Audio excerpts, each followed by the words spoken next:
Warhammer Los Inadaptados 301, 320. Zorro Novelas Ligeras. Si quiere ayudarnos puede suscribirse a nuestro Patreon, y podrá encontrar esta novela y algunas otras muy adelantadas. De verdad agradecemos a los que puedan ayudarnos, nos motivan a continuar día a día de todo corazón. Muchas gracias. 301 es un árbol, dijo Nasty. Sí, dijo Patreo, sí que es un árbol. Bien hecho, Nasty. Alastair se quedó mirando la figura que salía de la impresora. Dijo, creo que en realidad podría ser plástico. No, no lo es, dijo Nasty. Mira. Tomó su espada sierra y golpeó la corteza con la hoja. Se oyó un gruñido y salieron disparadas pequeñas astillas de madera. Nasty. Basta. El grito de Codo se oyó por encima del estruendo de la sala de reuniones. Nasty se estremeció con culpa y sacó su espada sierra del baúl. Codo se acercó a grandes zancadas, sus botas resonando sobre la plataforma metálica. Tenía el ceño fruncido. Las luces del techo brillaban en su ojo de repuesto. Por todos los santos, dijo, mirando a Nasty con enojo. ¿Cuántas veces te han dicho que estás aquí para cargar con los malditos árboles, no para cortarlos? Lo siento, sargento. La expresión de Nasty le recordó a Alastair la que había visto en un perro una vez, detrás del bloque de apartamentos donde vivía su familia. Lo había pillado hurgando en los contenedores. Parecía culpable, pero con esa expresión de ¡ay, me han pillado! En lugar de ¡ay, qué he hecho! La expresión de Nasty sin duda reflejaba lo primero. Oye, ¿y por qué llevamos estos malditos árboles? Porque el paisaje necesita ser ensamblado, gruñó Codos, para el ejercicio. ¿Pero no podían hacer eso los servidores?, preguntó Nasty. Sí, podrían, dijo Codos, pero no lo están haciendo. Tú sí, porque necesitas hacer ejercicio. Señaló con la cabeza el árbol que sobresalía. Ah, quizá quieras atraparlo. Si te cae en la bota y se daña, tendrás que esperar al siguiente. Se oyó un rugido de la máquina cuando las ramas superiores se desplegaron por la abertura de la impresora. ¡Rápido!, exclamó Alastair. El campo de fuerza que sostenía el árbol brilló y desapareció. Moviéndose con rapidez, los 3 marines espaciales lograron atrapar el árbol justo antes de que cayera al suelo. Codos asintió. De acuerdo. Ahora lleva esa maldita cosa a la cámara de entrenamiento. Se dio la vuelta y se marchó, dirigiéndose a una de las otras impresoras. Allí, Sandrer, Fegust y Orban esperaban a que se imprimieran unas rocas. Nasty, Alastair y Patreus empezaron a llevar el árbol hacia la puerta de la cámara de asamblea. Los tecnosacerdotes e ingenieros que supervisaban la cámara estaban acostumbrados al extraño espectáculo de marines espaciales armados hasta los dientes cargando árboles falsos. Los adeptos de Marte apenas les dedicaron una mirada. Se oyó un ruido áspero en la cubierta. El final se está inclinando, dijo Patreus. Son más detalles de los que necesitábamos, hermano, dijo Nasty. No, me refería al árbol. Alastair miró. También lo era. Estaban sacando la conífera recién impresa de la habitación, pero el extremo se estaba desplomando. Bueno, tenemos que dispersarnos, dijo. Patreus, tú toma el extremo. Yo me encargo del centro. Nasty, tú te encargas de las raíces. ¿Por qué siempre me salen esas raíces tan ásperas?, se quejó Nasty. Sin embargo, se desplazó a lo largo del tronco mientras se quejaba. Te las quedas, le dijo Alastair, porque eres el más fuerte. Así que tiene sentido darte las pesas más pesadas. Las quejas de Nasty se acallaron mientras intentaba desenredar aquello. Tras un momento, dijo. Hermano Alastair, no estoy muy seguro de qué quiere decir con eso. Patreus tuvo que contener una risita. Tómalo como un cumplido, hermano, dijo. Estoy seguro de que eso es lo que quería decir el hermano Alastair. Alastair se colocó en su posición, en el centro del tronco. Ya estaban bien espaciados. El árbol medía unos 6 metros de largo. Los 3 marines espaciales sacaron el árbol falso al pasillo. Empezaron a caminar hacia la cámara de entrenamiento. El árbol se inclinaba y se sacudía al caminar. Alastair no pudo evitar notar que dejaban un rastro de agujas de pino tras ellos. ¿Sabes?, dijo Patreus, ¿no es increíble que podamos crear árboles así? O sea, árboles, ¿sabes? Esta cosa empezó a imprimir hace solo 15 minutos. Me impresionaría más, dijo Nasty, si fuera un poco más claro. 6 metros de árbol sumaban una cantidad considerable de madera, tuvo que reconocer Alastair. Sin embargo, el problema no era el peso, sino su distribución irregular, con ramas, agujas de pino, raíces y numerosos trozos que sobresalían.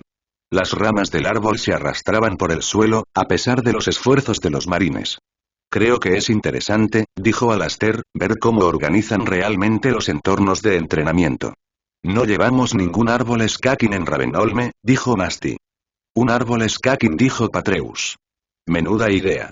Alastair ignoró la intervención de Patreus. Los campos de entrenamiento son permanentes en las fortalezas, dijo. Pero no hay suficiente espacio a bordo. No es para todos los entornos que necesitaríamos. Así que lo hacen así. Además, implicaba un entrenamiento.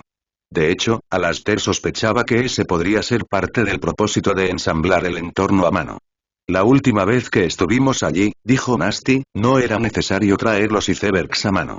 Sí, pero eso solo se debía al agua y a los efectos del clima, señaló Alastair. No necesitaba plantas ni nada. El árbol no estaba realmente vivo. No echaría raíces ni crecería, ni extendería retoños.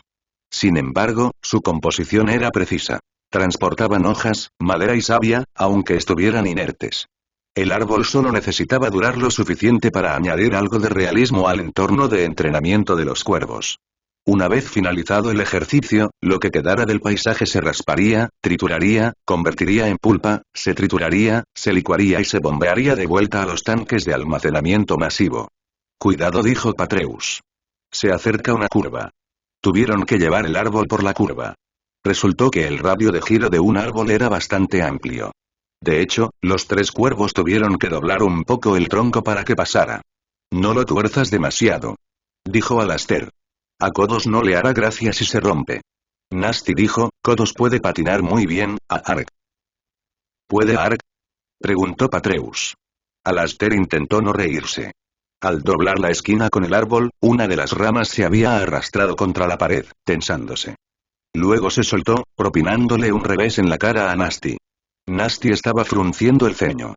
Contemplad al poderoso campeón Astartes, dijo Patreus, atendido por un árbol. Y es falso además, añadió Alastair. Nasty suspiró. Negó con la cabeza. Vamos, a mover esto antes de que el árbol te atrape también. ¿Quién iba a pensar que los árboles podían ser tan peligrosos? Preguntó Patreus, quizá no del todo en serio. Tras un poco más de acarreo arbóreo, los cuervos se encontraron dentro de la sala de entrenamiento. El terreno básico ya estaba dispuesto. Un suelo denso y franco que formaba una especie de valle irregular, enmarcando un pequeño río. El agua ya fluía gracias a una ligera pendiente y a unas bombas y tuberías bien disimuladas. Un extremo de la sala simulaba una pared rocosa, extendiéndose hacia el borde derecho del valle. El extremo opuesto del valle, y la pared izquierda, iban a ser forestados. Se estaban plantando árboles en varios lugares, justo cuando Nasty, Alastair y Patreus depositaban los suyos en su agujero. Unos momentos después, un árbol de 6 metros de altura se alzaba sobre ellos. Entonces, ¿cuál es la idea con esto? Preguntó Patreus, mirando a su alrededor. No lo sé, admitió Alastair. Kodo se está guardando silencio sobre el propósito de todo esto. ¿Te importaría adivinar? Preguntó Patreus. No sé si debería. O sea, estoy pisoteando los secretos del comando. ¿Se te ha ordenado no especular? Preguntó Patreo. No. Entonces supongo que el emperador te permitirá intentarlo una o dos veces, dijo Patreus. Alastair negó con la cabeza, algo divertido. Me alegra tenerte de vuelta, hermano, dijo. Es cierto, asintió Nasty. Alastair volvió a mirar el terreno. Respiró hondo y se sorprendió un poco. Al parecer, los impresores incluso habían acertado con los olores. La cámara de entrenamiento olía un poco como debe ser un bosque alpino. Había un tufo a polen de pino en el aire, y aromas a barro y agua corriente. Abajo podía oír el arroyo tintineando en su lecho. Miró a su alrededor. Ese límite del bosque, cerca del muro, estaba en la cima de una colina baja. Poco después de la posición de los marines, el terreno se extendía hacia el valle. Descendía en el arroyo y luego volvía a subir. Continuó curvándose hacia la derecha hasta que el frente rocoso se quebró y se alejó de él. Debía asemejarse a un pequeño claro, asentado en la ladera inferior de una montaña. El terreno de allá es más alto, notó Alastair. Era cierto. La ladera montañosa del valle se elevaba mucho más que la boscosa. Y habrá un montón de rocas y cosas así. Mira, ya hay algunas. ¡Qué suerte tienen Sandrer y Fegust!, dijo Nasty. A disfrutar de las rocas. ¿Eso es suerte?, preguntó Patreus. Sí, claro que sí. Las rocas no se defienden, no como los árboles. Alastair ignoró sus bromas mientras observaba el terreno. Frunció el ceño. ¿Qué podría tener sentido en un entorno como este? ¿Soy solo yo? Dijo, ¿o hay muchos huecos y grietas grandes en la pared rocosa inferior de allí? Sí que las hay, ¿verdad? Dijo Patreo. Y algunas parecen entradas de cuevas. Alastair asintió lentamente. Supongo que son exactamente eso, dijo. Y algunos se conectan tras la roca, supongo. ¿Y para qué sirve todo esto? Preguntó Nasty. ¿Hay alguna razón para todo este escac? Alastair asintió lentamente. Creo que lo tengo, dijo. Todo eso de ahí, parece una buena posición defensiva, ¿verdad? Mucha cobertura, líneas de fuego despejadas en el valle. Y quizás incluso algunas rutas furtivas de ida y vuelta entre posiciones de tiro, ya sabes, en las cuevas. Y además, ventaja en terreno elevado. ¿Qué pasa con todo esto? Preguntó Patreo, agitando los brazos hacia los árboles. ¿Esto? Preguntó Alastair. Creo que esto parece una aproximación, ya sabes, escabullirse entre los árboles y todo eso. ¿Y qué pasa con el arroyo? Preguntó Nasty. Alastair lo miró. Estoy pensando en una zona de doble muerte, dijo. ¿Doble? Patreus parecía sorprendido. ¿Seguro? Bueno, lo veo por las rocas de allá. Pueden disparar hacia abajo, después de todo. Pero ¿cómo es que es uno por este lado? Hay un hueco, dijo Alastair. Mira, las rocas se detienen antes de llegar al agua. Ellos también. Había un amplio espacio de hierba verde entre el agua y el primero de ellos. Así que si intentan contraatacar, cruzando el arroyo y su voz se apagó, pero señaló hacia abajo. Ah, dijo Patreo. Entonces, claro, quien esté bajo los árboles tiene ventaja de terreno elevado y también cobertura. ¿Qué armas nos darán? Preguntó Nasty. Podrías derribar estos árboles con plasma. ¿Te gustaría eso, verdad? Bromeó Patreus. Claro que sí. Hay que tostar a los skackers arbóreos. ¿Acaso Nasty acaba de decir arbóreo? Preguntó Alastair. Sí, ¿verdad? Patreus asintió. A Nasty le dijo. Quizás quieras sentarte un rato, hermano. Tómate un respiro. Fueron demasiadas sílabas para una sola vez. Nasty lo fulminó con la mirada. Oye, yo también puedo decir palabras largas. Creo que oí a Codos hablar de volteres pesados, dijo Alastair. Pero no recuerdo haber oído nada sobre plasma. Miró al otro lado del valle, intentando calcular la distancia. En fin, sospecho que estamos un poco lejos para eso por aquí. ¿Sabemos de qué lado estaremos? Preguntó Patreus. Alastair negó con la cabeza. Todavía no. Volvió a mirar el arroyo. Pero voy a ver si puedo idear una estrategia para ambas orillas del río, solo para asegurarme. ¿Sabemos siquiera cuál será el objetivo? Dijo Patreus. Supongo que quien esté en los árboles tiene que tomar la pared rocosa, dijo Alastair. Y quien esté ahí tiene que detenerlos.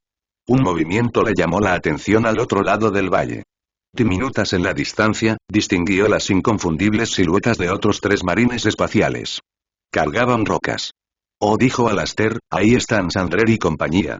Será mejor que volvamos. Ya deben tener otro árbol para nosotros. Y Kodos se enfadará si llegamos tarde. Kodos estaba en otro lugar en ese momento. De hecho, no pensaba en árboles artificiales. Ahora se encontraba en la pequeña oficina administrativa que daba a la sala de montaje. Con la puerta cerrada tras él, el estruendo de las impresoras era algo apagado. La oficina tenía una gran ventana a lo largo de una pared. A través de ella se veían las máquinas produciendo sus objetos designados. Los tecnosacerdotes movían entre ellos, ofreciendo cánticos tranquilizadores a los agotados espíritus máquina y revisando las pequeñas velas votivas. Un par de ingenieros videntes balanceaban bolas de incienso, liberando humo perfumado e invocador en la cámara. A su alrededor se movían pequeños grupos de cuervos de tormenta, cargados con árboles, rocas y otros objetos recién impresos. Kodos ignoró todo esto. Su atención se centró en el capitán Lacon, quien también compartía la oficina. Así que no tendremos armas pesadas, dijo. Y tampoco mochilas propulsoras. No coincidió Lacon. Tenía la mirada fija en la actividad de abajo. ¿Y si sufrimos más del 25% de bajas, se considerará que nos hemos rendido? Añadió Kodos. Lacon asintió. ¿Y la gente que está arriba en las rocas tiene volteres pesados? Unos volteres pesados, corrigió Lacon. Y no hay cobertura en el valle, añadió Kodos. Así que todo va a tener que ser atropellos y fugas. Fintas aquí y allá. Reducirlos, uno a uno. Eso va a llevar una eternidad. Sí, dijo Lacon. Ese es el plan. Pero podríamos estar allí durante días. Sí, dijo Lacon. Podría ser. El capitán no parecía prestarle mucha atención. Kodos entrecerró los ojos. De acuerdo, dijo. Escúpelo. ¿Qué le pasa, mi señor? Lacon guardó silencio un momento y luego habló. De acuerdo, sargento. Esto no debe salir de esta habitación, ¿entiendes? Sospechando por instinto, Kodos miró a su alrededor. Estaban solos en la oficina. Aparte de un escritorio y un cogitador en la esquina, estaba prácticamente vacía. De acuerdo, dijo. ¿Qué pasa? Malas noticias desde casa, dijo Lacon. ¿Qué clase de malas noticias? Preguntó Kodos. Ahora que estamos lejos de Riotria, dijo Lacon, y ahora que la sombra se ha ido de la disformidad, hemos empezado a recibir noticias de nuevo. Resulta que las cosas se han desmoronado en Delta. ¿Se desmoronó? Preguntó Kodos. ¿Por qué? ¿Recuerdas el arresto en Gamma? Kodos asintió. ¿Cómo podría olvidarlo, mi señor? Nos vimos envueltos en sus consecuencias, ¿recuerdas? Esos cultistas idiotas fueron a por mis muchachos, por el trono. Sí, y ese fue un plan muy estúpido, coincidió Lacon. En fin, parece que no se detuvo ahí. Las repercusiones siguieron extendiéndose. Y parece que provocaron una crisis económica generalizada. Kodos guardó silencio un minuto. Luego dijo. ¿Es este nuestro problema? La factoría, dijo Lacon, lleva 6 meses de retraso con sus envíos de munición. Pero eso nos dijeron en el último despacho del Ravenholme. Con tantos despliegues y entrenamientos y los suministros están agotados. Kodos frunció el ceño. Eso no está bien, pero esto es Delta. ¿Qué va a pasar allí? Lacon frunció el ceño. Detesto esta política. Gruñó. Todas estas conspiraciones. Pero tengo un presentimiento extraño sobre todo esto. Y, al parecer, no solo se ha derrumbado la economía en casa, sino también el gobierno. Kodos frunció el ceño. ¿En serio? Lacon asintió. ¿En serio? Se ha producido una escisión en uno de los partidos. Están impidiendo que cualquiera haga algo.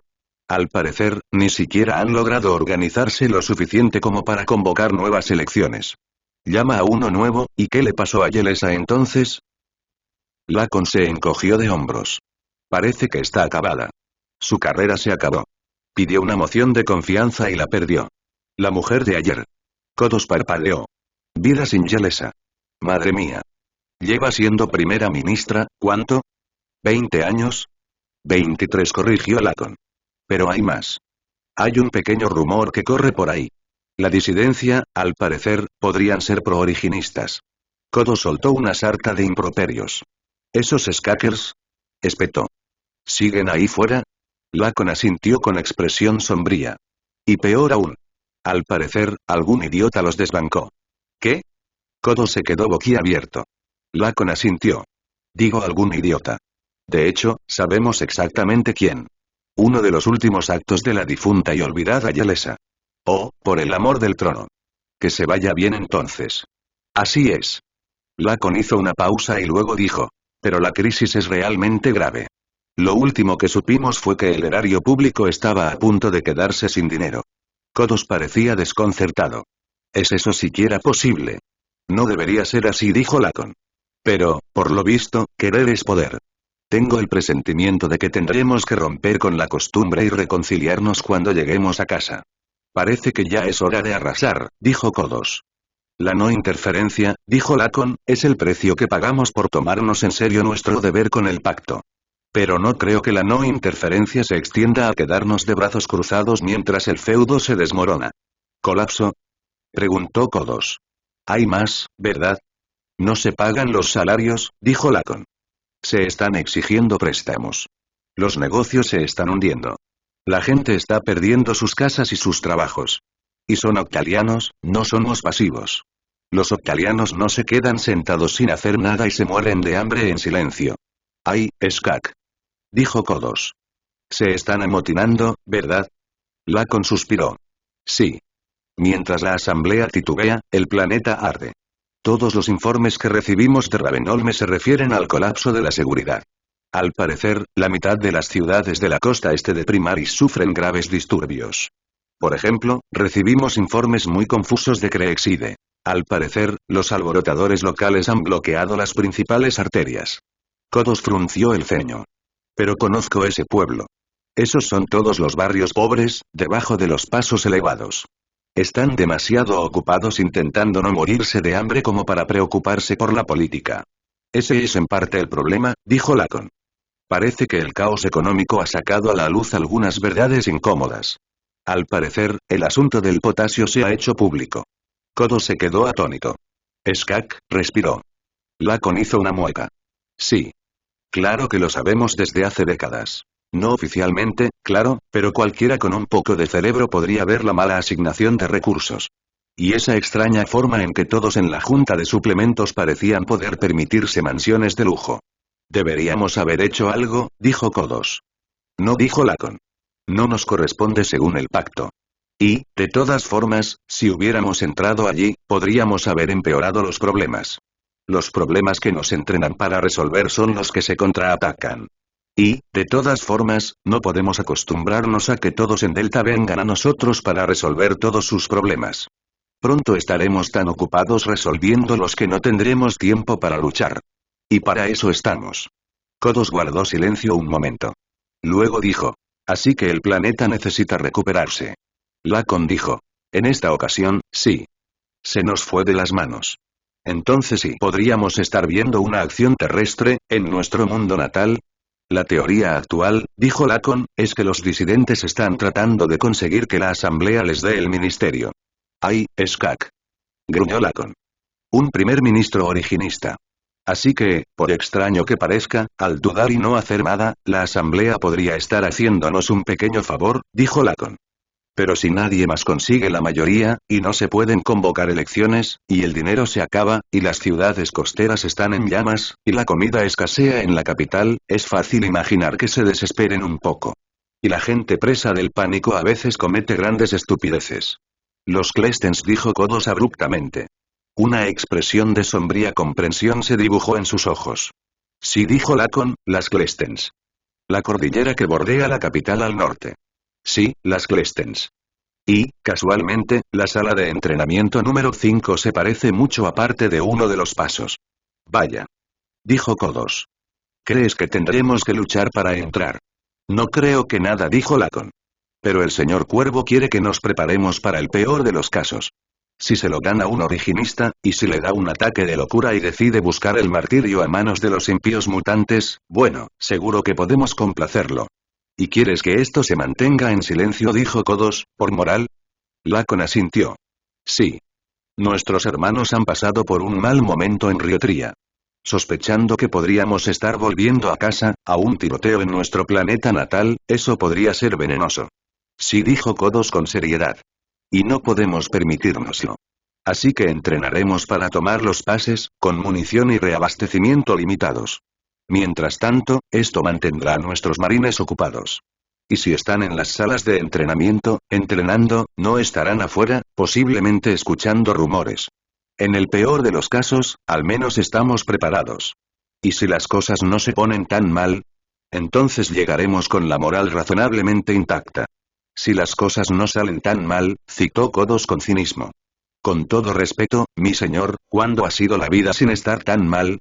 Tendremos que tener fe, dijo Lacon, en que esta será la excepción que confirme la regla. En ese momento, ninguno de los dos tenía idea de lo equivocado que estaba Lacon. Bájate, bájate, bájate. Mientras caían al suelo, Nasty murmuró, alguien está demasiado emocionado. Alastair tuvo que estar de acuerdo. Era el tercer día del ejercicio y, para ser sincero, estaba harto. Normalmente, correr por ahí disparando y viendo cómo explotaban las cosas era divertido, pero por alguna razón esta vez no lo fue. En parte era frustración. Al levantar la vista, pudo ver algunas de las posiciones del otro bando, entre las rocas del otro lado del valle. A pesar de tenerlas a la vista, él y los demás marines seguían atrapados allí, entre los árboles. Las estrictas condiciones y el limitado equipo disponible les habían dificultado bastante avanzar. Un asalto el primer día los había dejado a la mitad del límite de bajas permitido. Un chorro de fragmentos de tierra estalló a pocos metros de Alastair. Una hilera de pequeños géiseres de tierra se extendía por el suelo. Disparos falsos, de uno de los volteres pesados del otro bando. Oh, levántate, oyó decir a Sandrer, eso fue diminuto. Cállate, Sandrer, dijo Nasty. Recuerda que estás muerto. Sandrer y Fegust habían sido alcanzados durante el asalto. Obviamente, no estaban muertos, ni siquiera levemente heridos, ya que los proyectiles falsos simplemente rebotaron en sus armaduras sin causarles daño. Los proyectiles falsos servían para hacer agujeros en el paisaje, pero no mucho más. Alastair observó la hilera de agujeros en el césped. Incluso esos eran bastante pequeños. Sin embargo, los cogitadores que monitoreaban la cámara de ejercicios eran rigurosos al marcar las bajas y las muertes. Sandrer y Fegust habían sido registrados como muertos por disparos en la primera hora. Sin embargo, no se permitió salir a nadie hasta que el ejercicio terminara. Les habían dado brazaletes rojos para marcarlos como bajas, y luego los habían dejado a su suerte. Habían empezado a seguir al escuadrón y a criticar su técnica. Se suponía que el otro bando no debía usar las bajas como marcadores de objetivos, por supuesto, pero Alastair sospechaba que estar vigilado por los otros dos no ayudaba mucho a la ocultación del escuadrón. Esto, Alastair tuvo que reconocer, era otra razón por la que no disfrutaba mucho del ejercicio. Las quejas de Sandrer y Fegust lo estaban poniendo nervioso. Alastair entendía que sus hermanos se aburrían, pero deseaba que se aburrieran en otro lugar. Y había algo fundamentalmente irritante en recibir reprimendas de los muertos, sobre todo cuando estos no dejaban de revelar tu posición. ¿No podrían sentarse o algo?, preguntó. Pueden verlos. Señaló con la mano el otro lado del valle. No te preocupes, dijo Sandrer con desenfado. Estamos muertos, ¿sabes? Estaba de pie junto a Alastair, que yacía boca abajo. ¿Acaso el otro bando no podía pasarlo por alto? No creo, dijo Alastair, que les importe. Un momento, ¿qué es esto? Miró fijamente hacia el valle. ¿Quiénes son yo, Skak? Dijo Nasty. Era el inquisidor. ¿Qué hace aquí? Preguntó Patreus, con aire de desconcierto. Creía que estaba en Majoris. Alastair y Nasty se miraron. Creí que se lo habías dicho, dijo el casco de Nasty. Alastair negó con la cabeza. No. Creía que Kodos lo había hecho. ¿Quién no me dijo qué? Preguntó Patreo. Al parecer, todos nosotros, suspiró Alastair. Parece que nos llevamos a la inquisidora, dijo Nasty. Se rumorea que nadie le preguntó antes. Oh, dijo Patreo. Hizo una pausa. Luego añadió. Puede que no haya sido muy inteligente.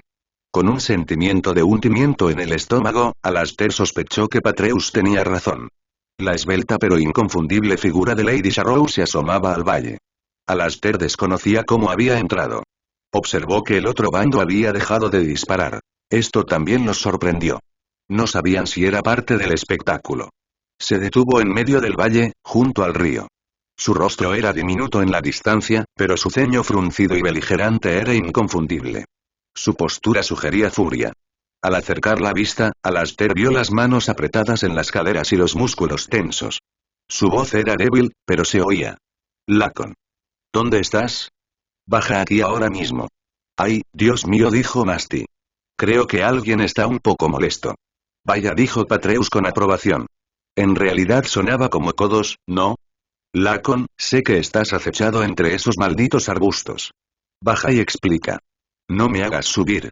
Pensé que todavía estaba en cama, enferma, dijo Alastair, sedada. Evidentemente no, dijo Sandrer. Cállate, Sandrer, dijo Alastair, escuchando a medias. Se supone que estás muerto. Los muertos no suelen comentar la actualidad. Su atención se centraba en la escena que se desarrollaba abajo. Momentos después, Lacon apareció entre los árboles. Aparentemente despreocupado, el capitán caminó hacia la orilla. Alastair tuvo que aguzar el oído porque Lady Sharrow había dejado de gritar, pero con un poco de esfuerzo apenas pudo entender lo que decían. Guau, dijo Nasty, observándolo atentamente. De verdad que no conoce el miedo, ¿verdad? Posiblemente solo socialmente, bromeó Sandrer. ¿Podrían callarse? Preguntó Alastair. Intento escuchar.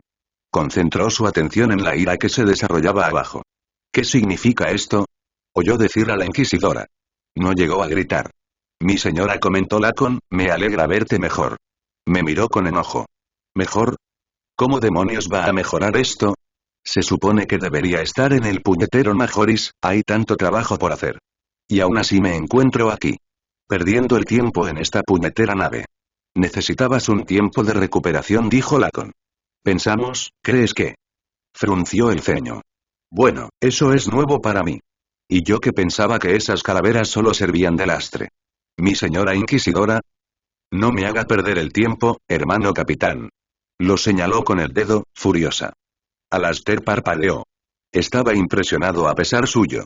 Lady Sharrow no dio muestras de sentirse intimidada por el enorme marine espacial que se alzaba sobre ella.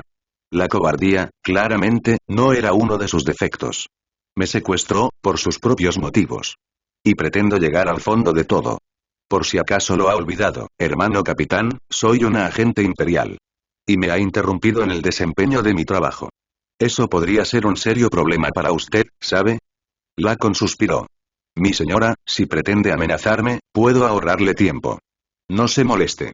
La exhibición no sirve de nada. ¿Amenazar? Arqueó una ceja. No amenazó, solo prometo. No estaba amenazando a nadie en Minoris con el exterminatus. Solo prometía, y si no puedo cumplir una promesa, no la hago. ¿Cómo entraste aquí? Preguntó Lacon. Se supone que esta habitación está cerrada. Ella volvió a mirarlo con enojo. Ningún lugar está aislado de la Inquisición, hermano capitán. Lacon dudó un instante. Luego dijo. Quizás deberíamos hablar de esto. Pero quizás deberíamos hablarlo en otro lugar, después de que termine el ejercicio, quiero decir. No, no voy a permitir este retraso. Lady Sharrow estaba a punto de hablar más cuando fue interrumpida abruptamente. La tierra bajo los pies de Alastair se convulsionó. Salió despedido unos centímetros por los aires antes de volver a caer con un golpe sordo. A su alrededor, los árboles sintéticos crujieron y se estremecieron. Varios cayeron al suelo, desplazados por el temblor. Abajo, en el valle, el agua del arroyo se desprendió de su lecho. Al otro lado, algunas rocas se desprendieron y un traqueteo de guijarros se deslizó por la ladera rocosa. Una nube de polvo se elevó en el aire. Por un momento, la cámara quedó en silencio. Entonces Lady Sharrow dijo en un tono ácido. ¿Eso fue parte de su ejercicio, hermano capitán? Lacon parecía desconcertado. No, en realidad no lo fue, mi señora. Eso, dudó. Parecía que le disparaban al barco. Nasty murmuró. ¿Dispararon? ¿Pero no deberíamos estar todavía en la disformidad? Patreus parecía inquieto, pero habló. No creo que lo seamos. En la disformidad, quiero decir. Hubo ese golpe esta mañana, ¿sabes? El de la salida. Alastair y Nasty se miraron. Ambos sabían que no había habido tal golpe. Pero Patreus parecía convencido de su propia evidencia. Abajo en el valle, Lady Sharrow dijo. Bueno, eso sería bastante extraño. Verá, tengo entendido que esta nave regresa de Delta Octalis. El casco de Lacon asintió.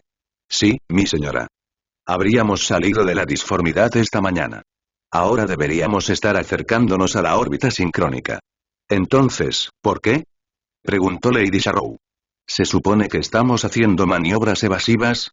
¿O hay algo más que no me estás contando? Hablaré con el puente, dijo Lacon. Hubo un momento de silencio, y luego empezó a maldecir. ¿Qué? Preguntó Lady Sharrow. Scad, dijo Lacon. Volteó la cabeza para mirar las colinas. Todos, escuchen. Gritó. El ejercicio está cancelado. Repito, el ejercicio está cancelado. Bajando un poco la voz, dijo. Todos los cuervos deben dirigirse a las plataformas de desembarco inmediatamente. Se les asignarán las cápsulas de desembarco cuando lleguen. Una excepción. El tercer escuadrón, vengan con nosotros. Vamos al puente. ¿Qué demonios? Preguntó Nasty. Oigan, tercer escuadrón. Somos nosotros. Alastair sintió un nudo en el estómago. ¿Un desembarco de combate en Delta? ¿Qué demonios significaba eso? Presentía que algo iba muy mal. Parecía que la inquisidora compartía la sensación. De acuerdo, Lacon, dijo con frialdad, ¿de qué demonios se trata esto? Malas noticias, mi señora, dijo Lacon. Al parecer, ha habido un levantamiento en Delta. Nuestro pequeño tumor originista acaba de hacer metástasis, o algo así. Y se han incautado de algunas de las armas pesadas de defensa espacial. Esa sacudida que acabamos de sentir era la nave, en una maniobra evasiva. Lady Sharrow frunció el ceño. ¿Esas armas no están vigiladas? Sí lo son. Entonces, ¿cómo y? Los originistas, gruñó Lacon, roncando cada palabra como si estuviera envenenada, están tramando algo. Solo Skak sabe qué, pero suena mal. Nos espera un aterrizaje forzoso. Miró hacia la parte del valle donde estaban Alastair y el escuadrón. Bien, todos, en marcha. Miró al inquisidor. Ah, y quizá quieras unirte a nosotros, mi señora. Una ceja se alzó. Ah, ¿sí? ¿Puedo hacerlo? Lacon ya se movía. Lo siento, dijo, intentando mirar por encima del hombro. Aunque me gusta entrenar contigo, no hay tiempo. Para una respuesta sarcástica, quiero decir. Por un instante, la inquisidora pareció realmente preocupada. Ella también empezó a moverse. Los siguientes minutos transcurrieron en un torbellino de actividad. Alastair se encontraba avanzando a toda velocidad por un pasillo con el resto del escuadrón, con la plataforma vibrando bajo sus pies con cada fuerte golpe de sus botas y las luces que pasaban sobre sus cabezas, espaciadas regularmente. Se encontraron con Lacon y el inquisidor, en un vagón ascensor rumbo al puente. Agarraba su espada y su arma mientras el ascensor cobraba vida con un rugido, ascendiendo por el tubo con una aceleración repentina. Momentos después estaban en el puente. Lacon y el inquisidor caminaron hacia el centro del gran espacio. Alastair levantó la vista. La pantalla gigante y la recordaba de su último viaje allí. La escena no había cambiado mucho. Los tripulantes estaban sentados en consolas y estaciones, hablando en voz baja por auriculares y realizando tareas de aspecto técnico con interface de cogitadores.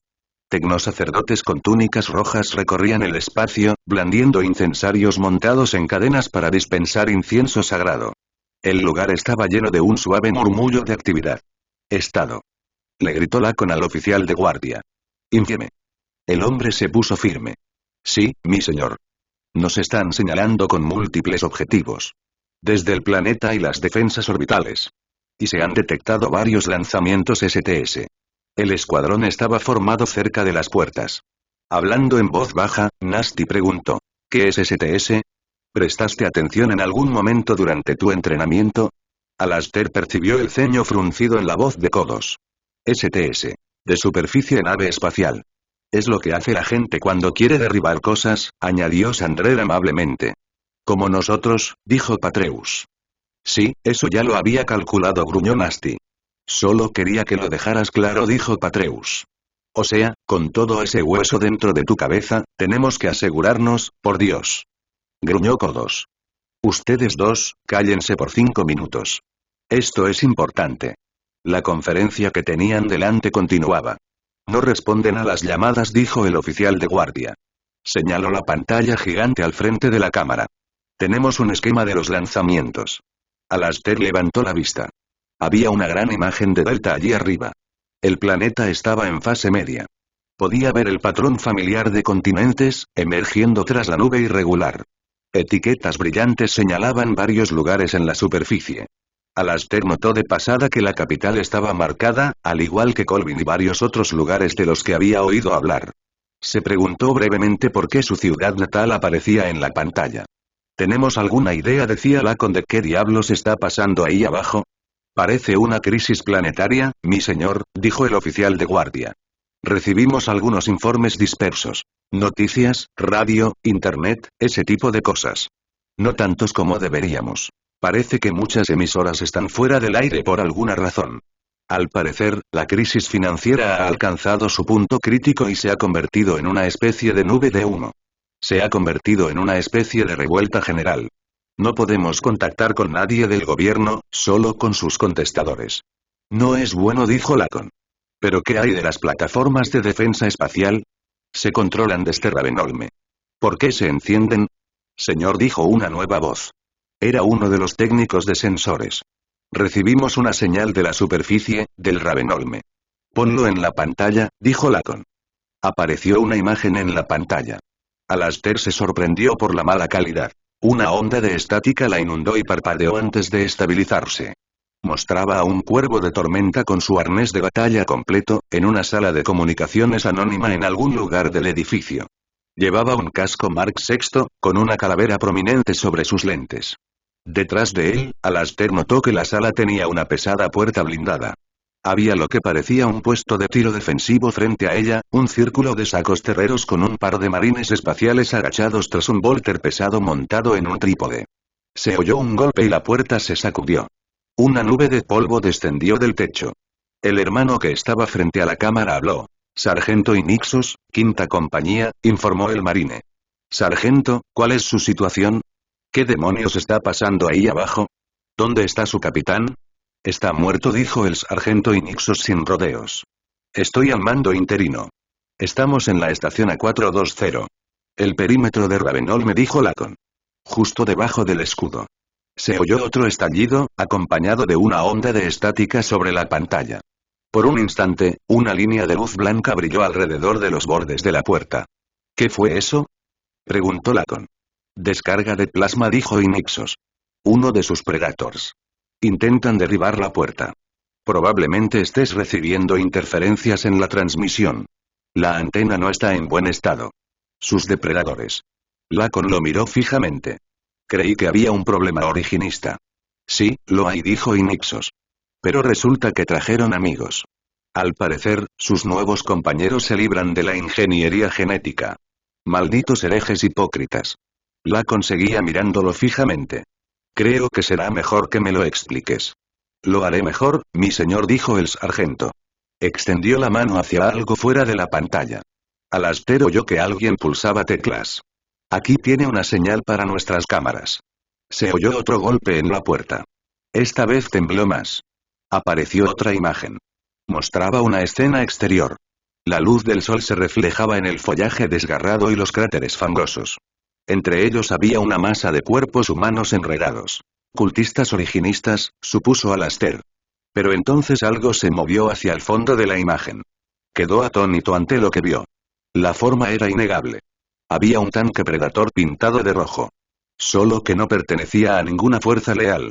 Estaba adornado con púas, cráneos empalados y trofeos espeluznantes. Caos, dijo la inquisidora. Su voz era fría y monótona. Bueno, creo que la iglesia originista finalmente ha ido demasiado lejos.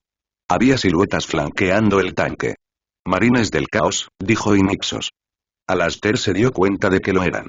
Berserkers. Están esperando a que esa cosa se abra paso hasta aquí. ¿Vas a intentar cortarlos desde la puerta?, dijo Lacon. El casco asintió. Si podemos. Apuesto a que el tanque dejará de disparar, para que puedan acercarse y luchar cuerpo a cuerpo. ¿Son ellos la única banda de guerra traidora?, preguntó Lacon. No, mi señor, dijo Inixos. Hay muchos. Algunos son de Khorne, otros parecen de la Legión Alfa. Sobre todo de Khorne. Y también hay algunos demonios. Lacon parecía consternado. Esto es un escándalo. ¿Cuándo empezó este ataque?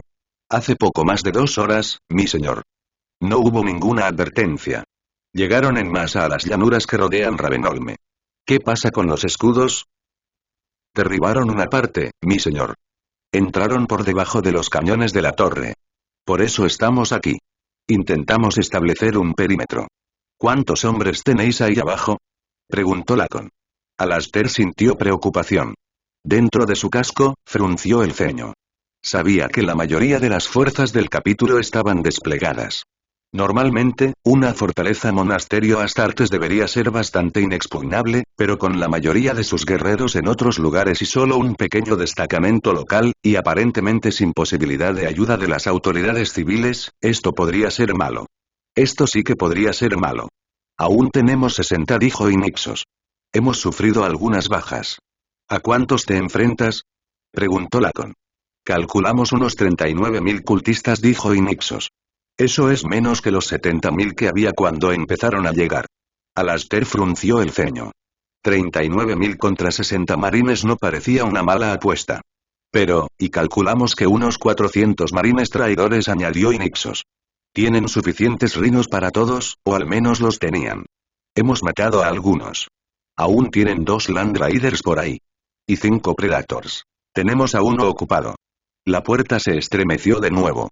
¿Era solo la imaginación de Alastair, o la línea de luz blanca parecía más brillante esta vez? Inquieto, se preguntó cuántos disparos más podría soportar esa puerta. ¿Y los demonios?, preguntó Lacon con atención. Es difícil ser preciso, mi señora, admitió Inixos. Parece que no les gusta esto. Siguen haciendo pop de vez en cuando. Los traidores masacran a un montón de cultistas en cuanto eso ocurre. Supongo que intentan traer de vuelta a los demonios. El último recuento que hicimos fue de unas 2 docenas. Miles de fanáticos originistas. Varios cientos de marines traidores, con vehículos de apoyo. Docenas de demonios. La situación no pintaba muy bien. La inquisidora fruncía el ceño, sumida en sus pensamientos. Hay una pequeña buena noticia, reflexionó. Si los demonios no son estables, eso sugiere que no se trata de una infestación sistemática. ¿Esa es la buena noticia? Preguntó Lacon. Tenemos una infección demoníaca, pero ¿es curable? Sí, dijo con voz fría. Significa que probablemente no tengamos que hacer con Delta lo que íbamos a hacer con Minoris. Probablemente. Alastair recordó de repente su sueño, con la ciudad en ruinas y la iglesia llena de calaveras. Dentro de su traje, tembló. Mi señor, necesitamos refuerzos, decía Inixos. Estamos haciendo lo que podemos, pero, lo interrumpieron. Esta vez hubo 2 golpes, uno tras otro. Y sonaban como si estuvieran en lugares diferentes. Alastair frunció el ceño. Solo vio la puerta temblar una vez, pero esta vez se dobló un poco. La luz del día se filtraba por un hueco en las placas. Pero Inixos no lo miraba. Su casco apuntaba a algún lugar detrás del monitor.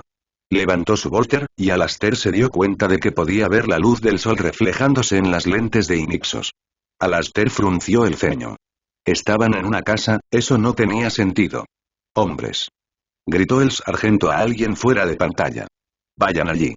Sellad ese agujero. Sargento, dijo Lacon, ¿qué pasa? Infame. Señor, deben haber tenido otro tanque. Han abierto un agujero en la otra pared. Y, Skak, ahí vienen. Disparen. Que los supriman. El volter de Inixos se alzó y se sacudió en sus manos. Los fogonazos parpadearon y rugieron en secuencia entrecortada. Alastair vislumbró un movimiento reflejado en las lentes del otro marine. Entonces todo sucedió a la vez. Oyó el aullido de las espadas sierra. Oyó un grito y el rugido de los vólteres. Vio cómo las puertas debilitadas finalmente se derrumbaban. La fuerza de la explosión arrojó a los marines tras los sacos terreros, como si fueran muñecos de trapo. «Toma eso, maldito hereje», gritó Inixos, disparando a algo fuera de pantalla. Entonces, por un instante, Alastair vio el reflejo de un hacha sierra que descendía. Los altavoces aullaron y la pantalla se disolvió en una ola de estática. «Los hemos perdido, mis señores», informó el técnico de comunicaciones. «Se ha perdido la señal». Lacon tenía una cara como una nube de tormenta. «Bueno», dijo, «este no es el regreso a casa que ninguno de nosotros quería. Pero es el que tenemos. Está claro que han irrumpido en Ravenholme. Y tienen algunas de nuestras armas bajo su control. Pero me van a pegar una paliza si dejo que herejes tomen este planeta». Miró al oficial de guardia. «¿Estamos dentro del alcance de la teletransportación?» El oficial negó con la cabeza. «No, mi señor. Estamos al límite del alcance de tiro. Tenemos suficiente aviso para esquivar sus disparos. Pero si nos acercamos mucho más, empezarán a asestarnos». Lacon asintió. «Y claro, son los cañones de un monasterio fortaleza, así que pueden hacernos mucho daño». «De acuerdo. Mantengan la órbita aquí entonces. Tendremos que hacerlo por las malas». Alzó la voz. «Lacon a todas las estaciones de desembarco. Prepárense para un despliegue inminente. Esperen una fuerte resistencia desde el momento del aterrizaje. Enviaré un informe completo en cuanto se desplieguen las cápsulas». Volvió a mirar al oficial de guardia. «Los acompañaré, pero quiero que prepare una de las Thunderhawks lo antes posible». Miró al inquisidor. «Su señoría, no tiene muchos motivos para ser amable con nosotros en este momento. Pero tratar con herejes y traidores es algo que la Inquisición hace bien. Nos vendría bien su experiencia». Lady Sharrow asintió. «Sí, no tengo muchos motivos para ser tan amable, como dices». Suspiró. «Pero tampoco me entusiasma la herejía desenfrenada». Señaló a Lacon con el dedo. «De acuerdo. Tú y yo, hermano capitán, estamos muy lejos de terminar con esto. Pero decretemos una tregua estratégica hasta que se resuelva esta crisis». Miró el planeta en la pantalla. «¿Qué quieres que haga?» «Quiero que encuentres la fuente de desastre», dijo, «y que la acabes por completo». Ella asintió. «De acuerdo. Eso debería ser posible. Si cuento con la ayuda adecuada». Lacon dijo. «No sé qué considerarías adecuado, pero te doy el tercer escuadrón. Sargento Kodos, asegúrate de que la Inquisidora reciba toda la ayuda que puedas. Llevarás la Thunderhawk con ella». Kodos asintió. «Sí, mi señor». «De acuerdo», dijo el inquisidor. Si eso se resuelve, supongo que no tiene sentido que nos quedemos aquí. Vamos. Se movieron. Pero mientras corría hacia la bahía de Thunderout junto con los demás, una cosa rondaba la mente de Alastair. ¿Cómo exactamente empezó todo esto? 72 horas antes de que el Wrath fuera atacado inesperadamente, el padre Indire se estaba recuperando de la noche anterior al día siguiente. La tenue luz del sol se filtraba a través de las cortinas raídas de la habitación. Desde otra parte de la casa de huéspedes, podía oír los sonidos de los demás huéspedes. Las tablas del suelo crujían, las tuberías retumbaban y voces apagadas se contaban entre sí. Afuera, camiones y coches pasaban retumbando por la carretera. Ymir yacía en su cama, gimiendo. Todo el ruido no hacía más que agravarle el dolor de cabeza. Finalmente, la náusea lo obligó a levantarse de la cama. Se arrastró torpemente hasta el lavabo del rincón. Sus intestinos se agitaron. Fue un esfuerzo puramente mecánico. Todo lo que podía vomitar ya lo había hecho hacía tiempo. Una vez que el paroxismo intestinal se calmó, Ymir se miró en el espejo. El cristal estaba sucio y agrietado. 3 pares de ojos lo miraron fijamente. Notó que se veía sucio y desaliñado. No era una gran sorpresa, supuso Ymir. Por el emperador. Graznó. Necesito un trago. Entonces se estremeció al recordarlo. Fue la bebida lo que lo llevó a ese estado. Con manos torpes, extendió la mano. Había un vaso boca abajo en el fregadero. Un lado estaba desportillado, pero estaba limpio. Serviría. Lo recogió. Con la otra mano, abrió el grifo de agua fría. El agua fría y cristalina tintineó en el lavabo de porcelana. Lo dejó correr un minuto, por si acaso, las tuberías de este edificio probablemente no estaban en mejor estado que las del resto, y luego llenó el vaso. Bebió el agua de un trago. Esta vez, sorprendentemente, su estómago pareció aceptar la ofrenda. Sin atreverse a creer en su suerte, Ymir tomó 2 copas más. Luego regresó a la cama, tambaleándose, sentándose en el borde del colchón, a la espera de la inevitable convulsión. Pasaron los minutos y no pasó nada.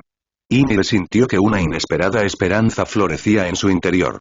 Pasaron los minutos, y solo había silencio en su interior. Ymir también notó que algo de su vigor parecía estar regresando. Con una oleada de alegría, se dio cuenta de que la resaca estaba pasando. Lo celebró con 2 vasos más de agua. A medida que el dolor de cabeza, las náuseas y la deshidratación desaparecían, Ymir empezó a sentirse mucho más como un ser humano funcional. Esto, reflexionó, era lo único bueno de tener una resaca terrible. Una vez que finalmente se desvanecía, te recordaba lo fundamentalmente bueno que era estar vivo. Miró el reloj de la pared y gimió. 1500 dijo. 3 horas después del almuerzo. Repasó lo que quedaba de los recuerdos de la noche. Seguía en Sotis. Tras aquel devastador descubrimiento en el Collegium, se había quedado aturdido y sin rumbo, como un barco humano a la deriva en un mar de confusión. El impacto emocional completo no llegó hasta unas horas después de su sesión con el cogitador de Shevins. Supuso que al principio había estado en shock, o quizá aún en negación. Una vez que la conmoción se apoderó de él, se había lanzado a varios planes absurdos para lidiar con su sobrecarga emocional. Las investigaciones en Mundale le habían confirmado que aún tenía ingresos, a diferencia de casi todos los demás en Delta. De hecho, tenía acceso prácticamente ilimitado a los fondos de la iglesia. Shevins no iba a investigar ninguna transacción. Eso requeriría motivación, algo de lo que ella carecía, y ya no quedaba nadie con autoridad para ordenar la interrupción de los pagos. Pero incluso el despilfarro más desmesurado imaginable tendría poco efecto visible en la fraudulenta fortuna que se asentaba en las arcas de la iglesia. Ymir se encontraba en una posición bastante singular. Podía permitirse el lujo de dar rienda suelta a cualquier fantasía, por extrema o estridente que fuera. Ante la pérdida del propósito entero de su vida y tambaleándose por el shock, trató de hacer exactamente eso. Recordó haber empezado con un casino. Aún estaba abierto. De hecho, estaba en plena actividad. Parecía que mucha gente llevaba allí su último sueldo, con la tenue esperanza de ganar suficiente dinero para escapar de la crisis que azotaba a Delta. Al recordar su revelación de ese mismo día, Ymir supuso cínicamente que su estrategia probablemente no era peor que recurrir a la oración. Había jugado en el casino hasta la madrugada, apostando y perdiendo una cantidad desorbitada de dinero. Luego, antes de irse, había liquidado hasta el último céntimo de las cuentas de la iglesia. Recordó la mirada de absoluta incredulidad en el rostro del portero cuando el calculador mercantil dio el visto bueno a la transacción. Pero el juego lo había dejado insatisfecho. Supuso que las apuestas no eran lo suficientemente altas. Él personalmente no corría ningún riesgo financiero y, en Geneco, años atrás, había corrido riesgos mucho mayores. El tintineo de la máquina tragamonedas no era nada comparado con el traqueteo de la pistola automática, supuso. Se había alejado tambaleándose en la noche, en busca de entretenimientos más terrenales. Para entonces, los disturbios omnipresentes habían llegado a Sotis. Partes de la ciudad estaban en llamas. Había sido una noche nublada, con cúmulos que se deslizaban, teñidos de rojo y naranja hollín por los incendios que arrasaban la ciudad. De vez en cuando, la pequeña y cetrina cara de la luna se abría paso entre las nubes, solo para perderse de nuevo bajo otra columna de vapor teñido de carmín. Un ligero olor a humo impregnaba la ciudad esa noche. Ymir no le había dado importancia. En cambio, se dirigía a una zona iluminada por el rojo, de un tipo bastante distinto, en busca de un fuego completamente distinto. Aunque un sacerdote era demasiado correcto para frecuentar un lugar así, Ymir no era tonto. Sabía de la existencia de casas que ofrecían ciertos servicios por un precio justo. Y tenía buen crédito. No había encontrado consuelo en el juego, pero tal vez encontraría algo de consuelo en los brazos de una mujer. Esta idea había chocado contra las rocas de la personalidad básica de Ymir. Se encontró en el atrio de cierta casa bastante vulgar. Entonces, justo cuando la madame le devolvía la tarjeta tras comprobar sus credenciales, respiró hondo. Olió el perfume barato en el aire y el aroma a sudor humano. Y oyó el crujido de los resortes en el piso de arriba. Y una enorme ola de vergüenza le golpeó. Se dio cuenta de que su rostro estaba tan rojo como la alfombra de pelo largo bajo sus pies. Se sentía completamente fuera de lugar, tan intrínsecamente equivocado como un huevo cuadrado. La vergüenza lo invadió.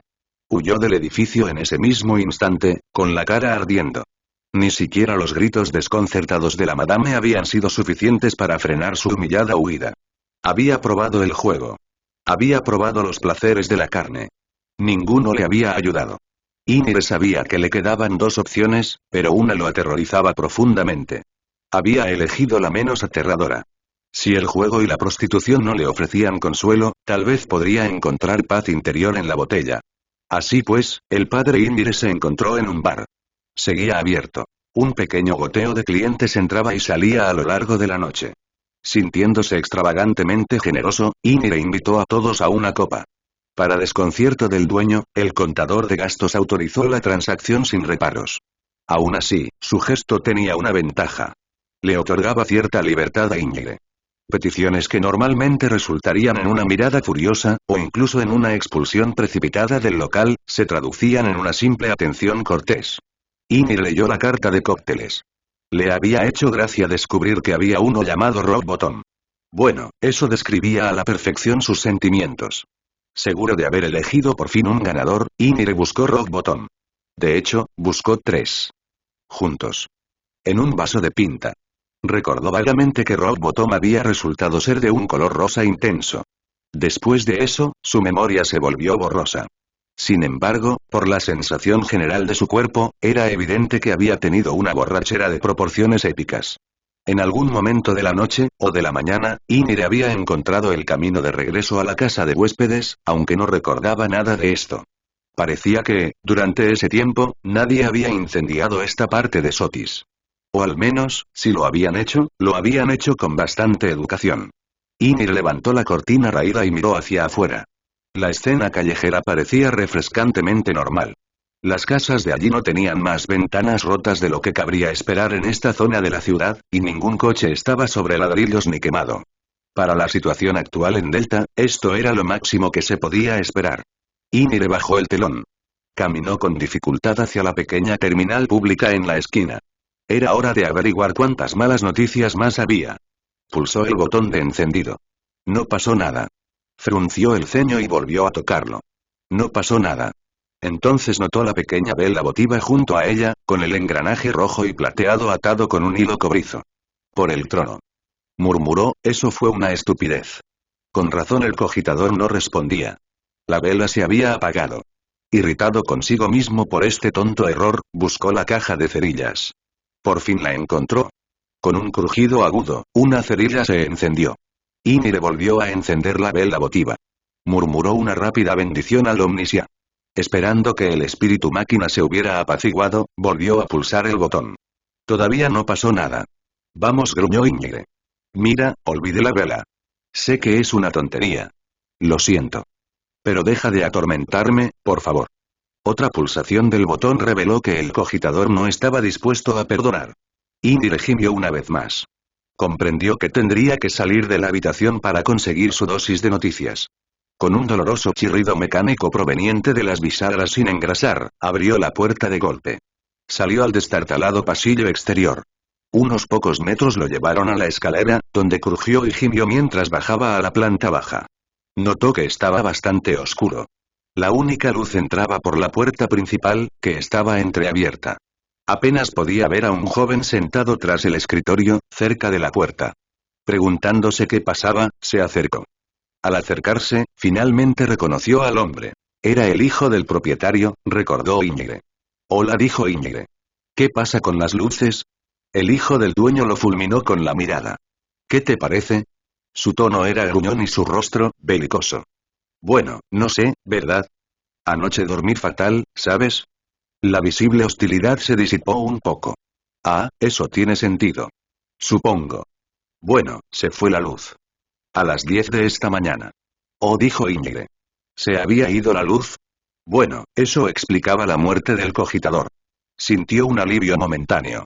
Así que no era culpa de su pequeño error con la vela. Menos mal. Suponía que no se había enemistado con el Omnisia. Bueno, entonces quizás salga. No tenía sentido quedarse sentado en un edificio sin luz. Sin esperar una respuesta, salió a la calle. Mientras caminaba por la acera, la luz del sol y el ruido lo envolvieron. Parpadeó ante la intensa luz mientras sus pupilas se contraían. Los coches retumbaban delante de él. Inhaló. Podía oler el habitual aire salado costero de Sotis, con apenas un leve toque a quemado. Y el dilema del día anterior volvió a aparecer con toda su fuerza. De pie en la acera, sintió que daba vueltas, como si el mundo hubiera detenido su giro y hubiera descargado toda esa fuerza sobre él. Era como si todo lo que conocía se fragmentara y se alejara volando. Permaneció allí, temblando, en un silencioso tornado de emociones. Su iglesia era falsa. Su ministerio era falso. Su fe estaba vacía. Sus creencias eran mentiras. Su carrera no fue nada. Todo por lo que había trabajado, todo lo que había hecho, nada de eso tenía sentido. No había valor, ninguna verdad infalible, ninguna luz pura de esperanza divina en medio de la oscuridad del miedo y la confusión que era su vida. Todo en lo que había confiado y apoyado durante años, todo era una fachada hueca, erigida simplemente como un escudo elaborado para la codicia desmedida de algún individuo desconocido. ¿Hasta dónde llegaban las mentiras? ¿Hasta qué distancia se extendía el rastro del engaño? ¿Ocurría solo aquí, o se extendía hasta la propia Tierra? ¿Era la vida humana algo más que una casualidad de carne y materia? ¿Tenían la consciencia y la compasión algún significado, alguna verdad, o no eran diferentes de la ira y la agresión? ¿Era su percepción de un alma emocional, un cuerpo inmortal de amor y fe, solo un miasma de químicos que nublaban las neuronas tontas de su cerebro? Extendió la mano frente a él, observando los vasos sanguíneos, apenas visibles a través de la piel. La abrió y la cerró, observando el movimiento de los tendones y los músculos. ¿Era esto todo lo que había en la vida?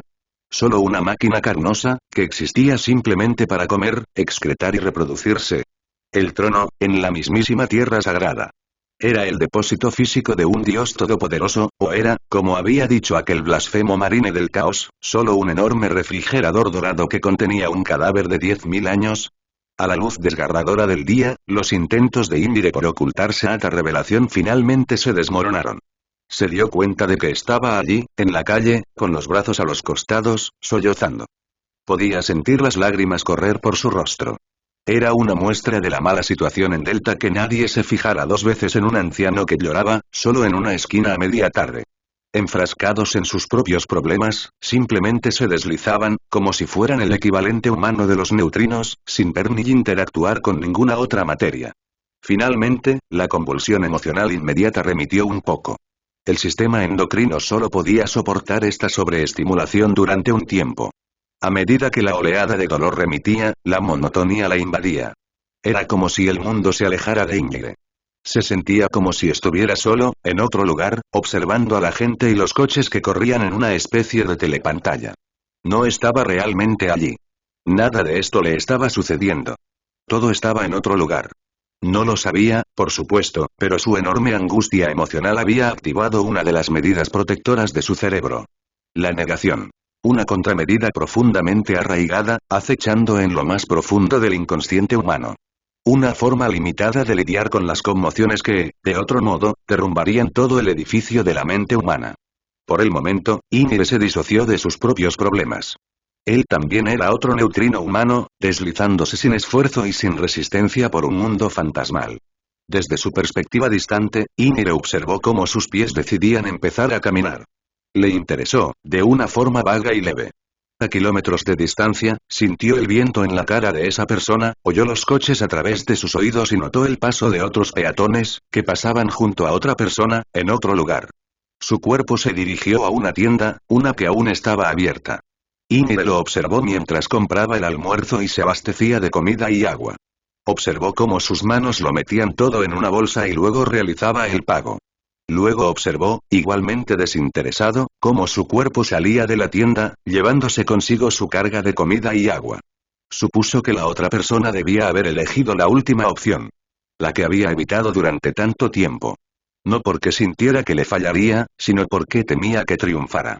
A veces, la amenaza de una respuesta, de descubrir una nueva y aterradora verdad, podía ser más aterradora que cualquier simple dilema.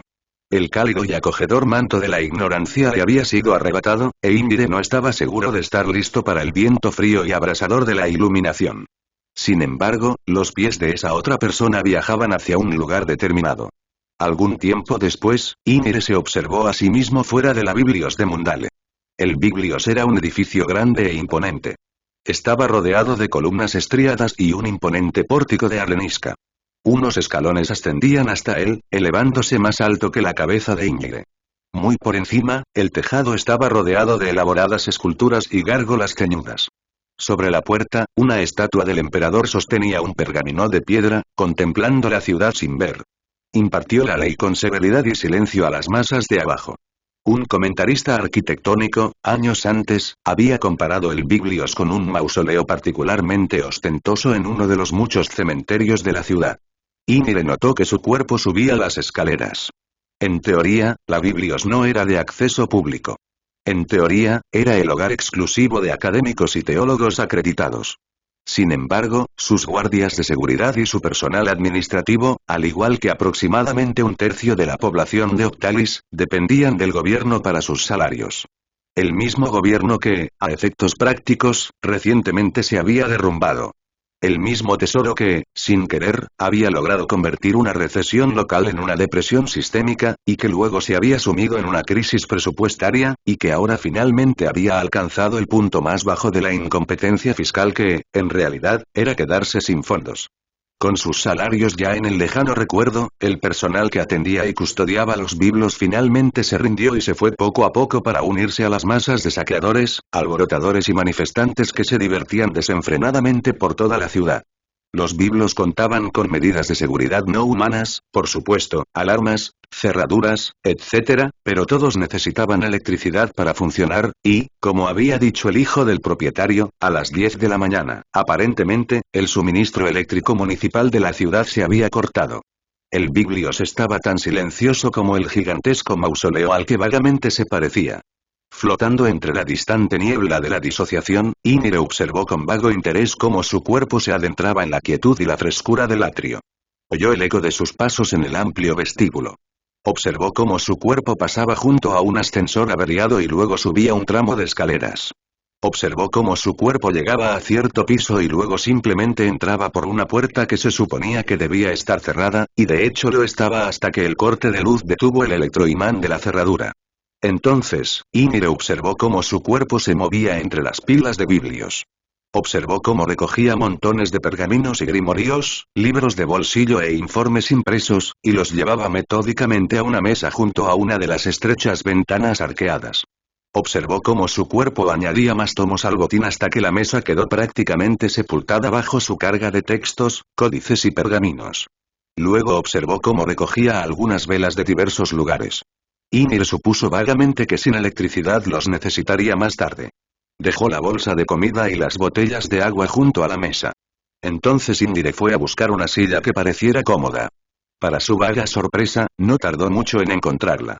Parecía que quienes habían amueblado el Biblios tenían predilección por los sillones tapizados en cuero. Bueno, no importaba. Ymir ocuparía la silla durante un tiempo, así que la comodidad parecía una opción razonable. Arrastró la silla hasta la mesa. Las patas chirriaron contra el suelo de baldosas, pero Ymir lo ignoró. No había nadie más a quien molestar. Se acomodó en la silla. Crujió bajo su peso. Sintió una punzada de hambre. Parecía que su estómago por fin se había asentado. Se dedicó a la tediosa tarea de devorar su primera comida en muchas horas. La comida era aburrida, sosa, empaquetada, pero su entrada en el estómago pareció devolverle algo de energía. Ymir notó que se sentía más alerta y con más vida. La mesa y ya no podía ignorarla.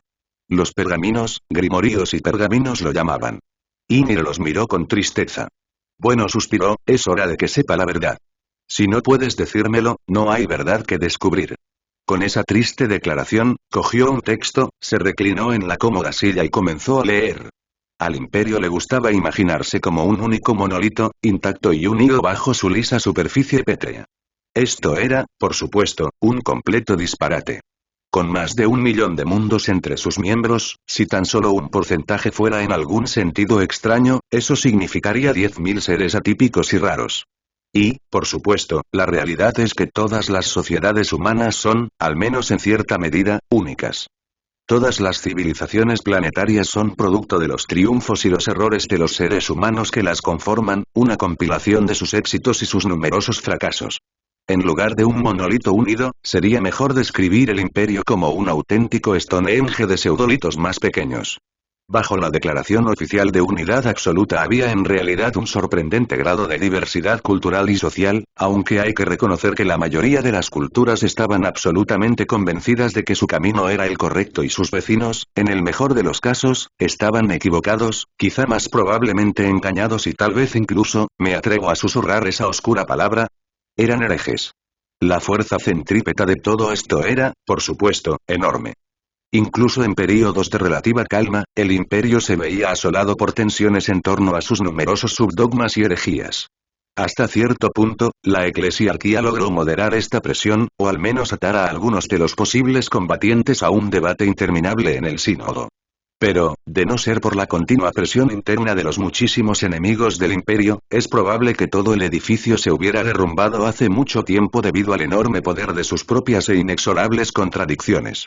Sin embargo, no fue así, y sus mundos constituyentes conservaron todos sus prejuicios y prácticas distintivas. Todas estas culturas tenían sus propias creencias locales, sus propios panteones de santos locales y sus propios cultos y sacerdocios aberrantes. Todas tenían opiniones firmes sobre las opiniones cuestionables de sus vecinos. En muchos casos, esas opiniones habían encontrado su camino al papel. Fue esta cornucopia de críticas enérgicas la que la Biblios de Mundale había recopilado con cariño a lo largo de sus largos años de existencia. Si un culto conservaba alguna relevancia en el imperio, casi con seguridad existían al menos 1 o 2 panfletos que condenaban sus prácticas y denunciaban sus falsedades, y muchos de ellos acabaron en los estantes de este museo. El padre Ymir ahora encontraba el dogma de su fe insatisfactorio y falso. Se preguntaba si encontraría algún consuelo en el escepticismo de sus oponentes. El juego no lo había arruinado ni siquiera. La prostitución lo había dejado con la cara roja y sintiéndose ridículo. La bebida solo lo había hecho vomitar 5 veces en una hora. Tocar fondo no le había proporcionado ni un suelo para su caída ni una roca donde apoyarse. Así que Ymir recurrió a la última opción que le quedaba. Se sentó allí, en la paz vacía de la Biblios, leyendo todo lo que pudo encontrar sobre su iglesia. Mientras leía, los últimos vestigios de ilusión se disiparon. Descubrió que el resto de la galaxia civilizada observaba su iglesia con desconcierto e incredulidad. Descubrió que la iglesia originista era objeto de burla generalizada. Lejos de ser una pequeña luz de verdad en medio de un vasto y frío océano de ignorancia impía, los originistas eran considerados una desviación ridícula. La Inquisición apenas los toleraba, simplemente por su utilidad práctica para reclutar convenientes turbas antimutantes. De momento, eran una herejía demasiado pequeña como para haber atraído mucha atención de las altas esferas de la eclesiarquía. Pero eran conocidos entre el público, y se les consideraba bribones e ingenuos. Panfleto tras panfleto describían numerosos rumores sobre el culto, murmullos de engaños, prácticas bárbaras y un sinfín de libelos de sangre. Aturdido, Indire continuó leyendo. Pasó de los ataques mordaces de los tomos populares a los comentarios más austeros de los teólogos. Pero estos no fueron menos demoledores. Los libros sagrados de los originistas fueron expuestos como obra de charlatanes.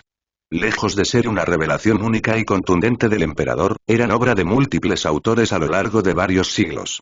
Incluso ahora, esta revelación hizo que Ymir se retorciera, pero la verdad era evidente. Los eruditos eran metódicos y rigurosos en sus críticas. No pudo encontrar ningún fallo en sus enfoques. Destacaron elementos comunes y dispares de ciertos relatos. Demostraron cómo ciertas supuestas revelaciones divinas, de hecho, se contradecían entre sí. Mostraron ciertos errores gramaticales, ciertas peculiaridades estilísticas, que demostraban sin lugar a dudas que más de un autor había estado involucrado en varios textos clave. Ymir siguió leyendo hasta bien entrada la noche. Vela tras vela se consumían. Devoró sus provisiones. Tuvo que interrumpir su lectura para ir varias veces a los baños del Biblios. Tenía que usar uno diferente cada vez. Con el corte de luz durante varias horas, las bombas de la planta de agua de la ciudad llevaban mucho tiempo en silencio. La presión estaba bajando en todo el sistema, y el girar de las manivelas y las imprecaciones al omnisia ya no eran suficientes para que la cisterna se limpiara. Ymir no tenía ganas de revisar sus propios desechos. Por suerte, había 10 baños públicos diferentes para elegir, así que esperaba terminar allí antes de agotarlos. Después de cada excursión, volvía a las velas, al sillón y a los pergaminos. Finalmente, un pálido amanecer comenzó a despuntar en la distancia. Mientras una difusa luz rosada se filtraba en el Biblios y la última de sus velas se apagaba, Ymir se encontró sentado en el sillón, sumido en sus pensamientos. Bueno, dijo en voz alta, está comprobado. La iglesia, mi iglesia, es una mentira. No queda ninguna duda. Quizá la otra también lo sea. ¿Quién sabe? ¿Y ahora qué? ¿Qué me depara el futuro? Esa sensación de certidumbre ardiente, la claridad férrea de la fe, ya no la tenía. Recordaba haberla experimentado, pero no recordaba con exactitud cómo la sentía. Era como si una niebla envolviera su memoria, un velo sobre el pasado. En algún momento de la noche, Ymir finalmente había traspasado una frontera crítica. Era, ahora se daba cuenta, un hombre de razón más que de fe. Creer no le bastaba. Necesitaba pruebas ya. A Ymir se le ocurrió que, según cualquier criterio razonable, ya era un hereje delirante. Pero claro, supuso, ya lo había sido toda su vida. Como nunca se había dado cuenta de esto era difícil de creer ahora, pero la iglesia originista enseñaba que la fe del imperio era la verdad de la vida. Solo que esa fe era el culto imperial, no el originista, en cuyo caso el originismo era en sí mismo una herejía. Excepto que esta simple paradoja parecía completamente ignorada por los propios originistas. Durante años, el propio Ymir la había ignorado. Sentía como si hubiera compartimentos en su mente, pequeñas cajas cerradas que contenían pensamientos. Esas cajas nunca se habían comunicado. Solo ahora, en la fría luz del amanecer, se disolvían por fin, y mientras los pensamientos fragmentados se mezclaban, se fusionaban y crecían, una verdad reticente finalmente llegaba a él. Primer hecho, repitió en voz alta. El originismo se contradice. La verdad, por definición, no debe contradecirse. Por lo tanto, el originismo no es la verdad. Se estremeció, sintiendo una última oleada de emoción. Ahí lo tenía. Lo había dicho. Había expresado mal los hechos que constituían el núcleo de su dilema. Si una iglesia puede ser falsa, también lo puede ser otra. Respiró hondo. Y a mí me engañaron una vez. No puedo quejarme de ninguna visión especial. Como sé que mis percepciones son erróneas, no tengo derecho a declarar nada más como cierto. La única evidencia que tengo es la de mis propios sentidos. Y no es suficiente. No prueba nada, excepto el hecho provisional de mi propia existencia. Afuera, un pájaro trinó. Al menos no le inmutaba el caos del mundo. Por un instante, Ymir lo envidió con ardiente amargura. Luego, la pasión se desvaneció. No tenía sentido guardar rencor hacia el ave. No le había hecho daño. Volvió a hablar. Parece que la fe no tiene respuestas para mí. Así que debo recurrir a lo material. Él sabía cómo debían suceder este tipo de cosas. Debería caer en una espiral de decadencia, se dijo. Dedicarme a lo suave y sensual. Necesitando más y más con cada iteración. Hasta caer en un pozo de amoralidad, como ese bastardo Marine del Cars. Hizo una pausa. Solo que ya he probado los excesos. Y no me hicieron ningún efecto. Solo me dieron vergüenza y me dieron ganas de vomitar. No sentía que estuviera a punto de embarcarse en una espiral descendente de excesos psicóticos. De hecho, después de la resaca de ayer, Ymire no estaba seguro de querer volver a darse un capricho, nunca más. A la mañana siguiente, Rock Bottom le había dejado un regusto bastante desagradable. Entonces, se preguntó, ¿qué quiero? No tengo la confianza suficiente para declarar verdadera ninguna fe. Si una puede ser falsa, todas las demás también. Quizás ninguna sea verdadera. Pero si la vida no tiene un gran plan, ¿qué sentido puede tener? Entonces ocurrió algo extraño. Ymire no sabía muy bien cómo describirlo. Fue como si una larga hilera de fichas de dominó empezara a caer dentro de su cabeza. O tal vez una hilera de farolas, que se iluminaban al tiempo que una extraña sobrecarga de energía arrasaba los circuitos. Pero, como quiera que debiera describirse, algo estaba sucediendo dentro de su cabeza. Entonces Ymire se dio cuenta y comprendió lo que sentía. Estaba teniendo una idea. Por primera vez en su vida, tenía una idea. Se estremeció, pero de mala gana aceptó la idea. El único sentido de esta vida del que puedo estar seguro, dijo, es el que yo mismo elija. Puede que la vida no tenga rumbo ni plan, pero yo no tengo por qué serlo. Puedo dar propósito y dirección a mis andanzas, si así lo decido. Entonces, ¿qué quiero? Sus ojos se dirigieron hacia la ventana. Contempló la ciudad, teñida de rosa por la luz del amanecer. Aquí y allá veía columnas de humo, aceitosas y negras, que se elevaban hacia el cielo. Una reflexión más. Dijo, no puedo probar que existan otras personas ni otras cosas. Es decir, con certeza absoluta. Pero tampoco puedo refutar su existencia. Sintió una creciente excitación. Tal vez pudiera ver un pequeño rayo de luz, una pequeña pista de una salida a este laberinto. Y ciertamente siento que existen. Como no puedo probar lo contrario, aceptaré provisionalmente la existencia del mundo. Se sintió tonto al decir eso, pero también sintió alivio. Por supuesto, la idea de una vida después de la muerte parece aún más dudosa que nunca. Miró los textos que tenía delante. Las pocas pruebas que hay para eso no son suficientes. Muchas parecen escac. Así que, aceptaré provisionalmente a otras personas. Pero no me molestaré con supuestos poderes fácticos. Ciertamente, parece que hay cosas de algún tipo en la disformidad, pero ¿qué son realmente? Si su naturaleza es incognoscible, ¿qué derecho tengo a llamarlos dioses o demonios? Se estremeció de nuevo al observar el deslumbrante alcance de su propia herejía creciente. ¿Qué quiero?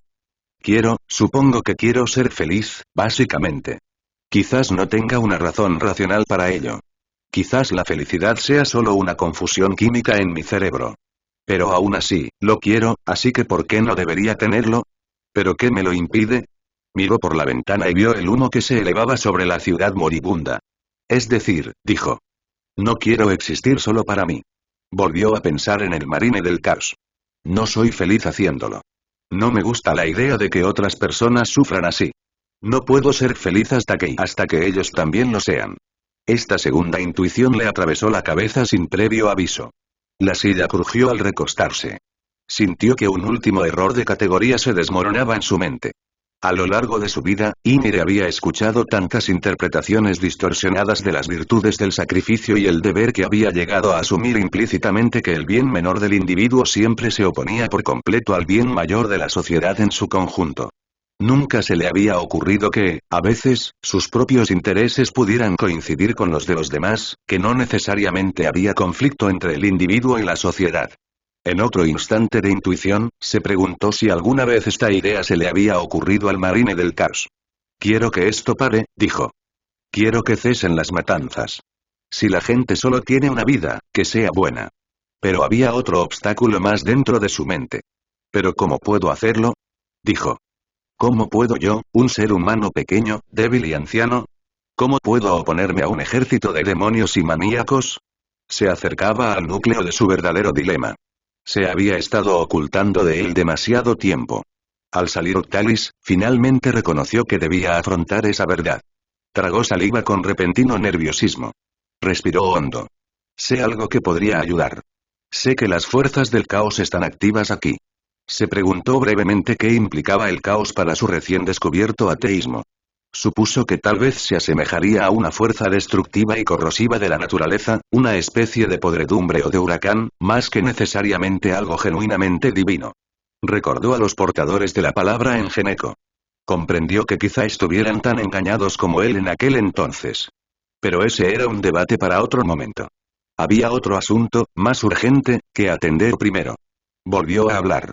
Pero no he querido usar ese conocimiento, porque solo hay una fuerza que puede oponérseles eficazmente aquí. Los marines espaciales. Y, por supuesto, el originismo enseña que son abominaciones.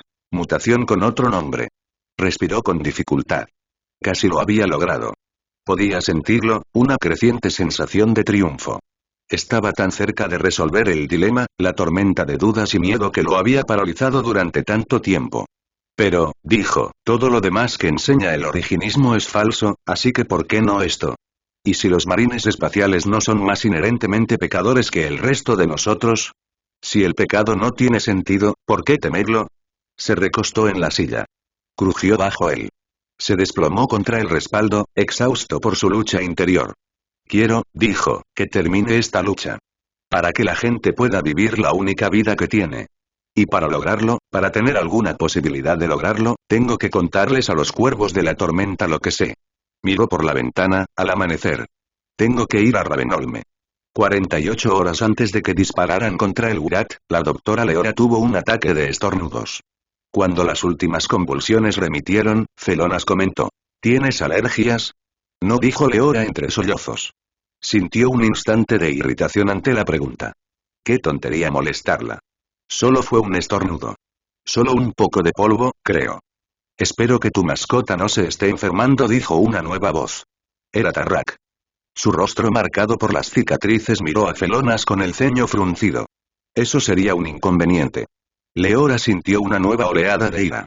No le gustaba que un matón como Tarrak la tratara con condescendencia. Que sepas, gruñó, no soy la niña mimada de nadie. ¿No tienes nada que hacer en lugar de molestarnos? Miró a Tarrak con furia. Podía oír su pulso, latiendo con fuerza en sus oídos. Se dio cuenta de que estaba temblando. Vaya, dijo Tarrak, casi se parece a ti. Le lanzó a Felonas una mirada de despedida, luego se dio la vuelta y se marchó. Sus botas chapotearon en el barro. Tras ellos, la grieta en el aire se había expandido. Una oleada de marines del caos los inundaba mientras las tropas de Tarrak se dirigían a Delta. El pequeño claro en la cima del acantilado había cambiado. La hierba se había removido con el pisoteo de botas de ceramita. Una brecha creciente en el bosque. Equipos de esclavos de Tarrak derribaban los árboles para despejar el camino a los vehículos de los tomadores de sangre. Varios vehículos ya habían llegado. Si tuviera que elegir entre viajar en la destartalada furgoneta en la que ella y Felonas habían llegado, o en uno de los sucios y descuidados rinos, Leora sabía cuál elegiría. La furgoneta parecía casi nueva en comparación. ¿Estás seguro de que estás bien? Preguntó Felonas. Sí. Espetó. Los rodeaba una cacofonía. Sierras destrozando árboles, motores rugiendo, pisadas hundiéndose en la tierra y marines del caos gritando y gruñendo. El bullicio la estaba poniendo nerviosa. Estoy bien. Dijo. El casco con cuernos de Felonas la observó en silencio por un momento. Luego dijo. Bueno, si estás segura. ¿Cuánto tiempo pasará hasta que comencemos a movernos? Preguntó. Felonas observó la corriente blindada de rojo y bronce que emergía de la grieta en el aire. No mucho, creo, dijo. De hecho, parece que ya son los últimos. Tenía razón. Mientras ella observaba, el arroyo disminuía visiblemente. Momentos después, la fuerza estaba completamente reunida. Al menos, hasta donde se puede decir que una masa de guerreros de Khorne está reunida. Un rápido recuento reveló que aún contaban con casi las mismas tropas que al principio. Perder solo 3 en el camino, dijo Felonas, no está tan mal. Para berserkers. ¿En serio? Preguntó Leora. Sí, dijo Felonas. Deben estar deseando que llegue la matanza. Normalmente están tan en guerra entre ellos como con los demás. ¿Lo están esperando con ansias? Preguntó incrédula. Sí, dijo Felonas. Luchar contra los marines espaciales en su territorio, promete ser una batalla épica, al menos según su forma de pensar. O un baño de sangre, dijo. Entonces mucho mejor, respondió Felonas. No les importa mucho de dónde viene la sangre, recuerda. Los berserkers no sufren de instinto de supervivencia. Su aversión por los marines espaciales regresó con fuerza. Leora se estremeció, indignada. Eso es inhumano, exclamó. Felonas guardó silencio por un momento. Podía verse reflejada como dos ojos de pez en las lentes de su casco. Sí, dijo, tienes razón, claro. Desde cualquier punto de vista razonable, los marines espaciales son inhumanos. Claro que no todo el mundo considera tan maravilloso ser humano. Miró a los marines del caos que los rodeaban. Así que eso es lo que crees que el emperador tenía en mente para la humanidad. No todo, dijo Felonas, como dije, ni siquiera la gran mayoría. Solo la pequeña parte que él consideraba útil. Su utopía no tenía cabida para la gente común. Un tomasangre pasó pisando fuerte. Le faltaba la mitad de una de sus hombreras. Leora podía ver cables y alambres, y varios fragmentos del servomecanismo debajo. El marine del caos parecía no importarle el daño, o tal vez ni siquiera era consciente de ello. Su mirada estaba fija en la enorme hacha de cadena de 2 filos que portaba. Los dientes estaban salpicados de sangre seca.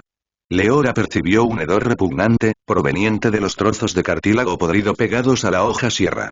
Del mango del hacha colgaban una hilera de cráneos. Colgaban de un trozo de cadena que había sido enhebrado a través de los agujeros. El tomador de sangre se alejó, con su hilera de cráneos vibrando. Bueno, dijo Leora, ciertamente parece que ese plan fracasó.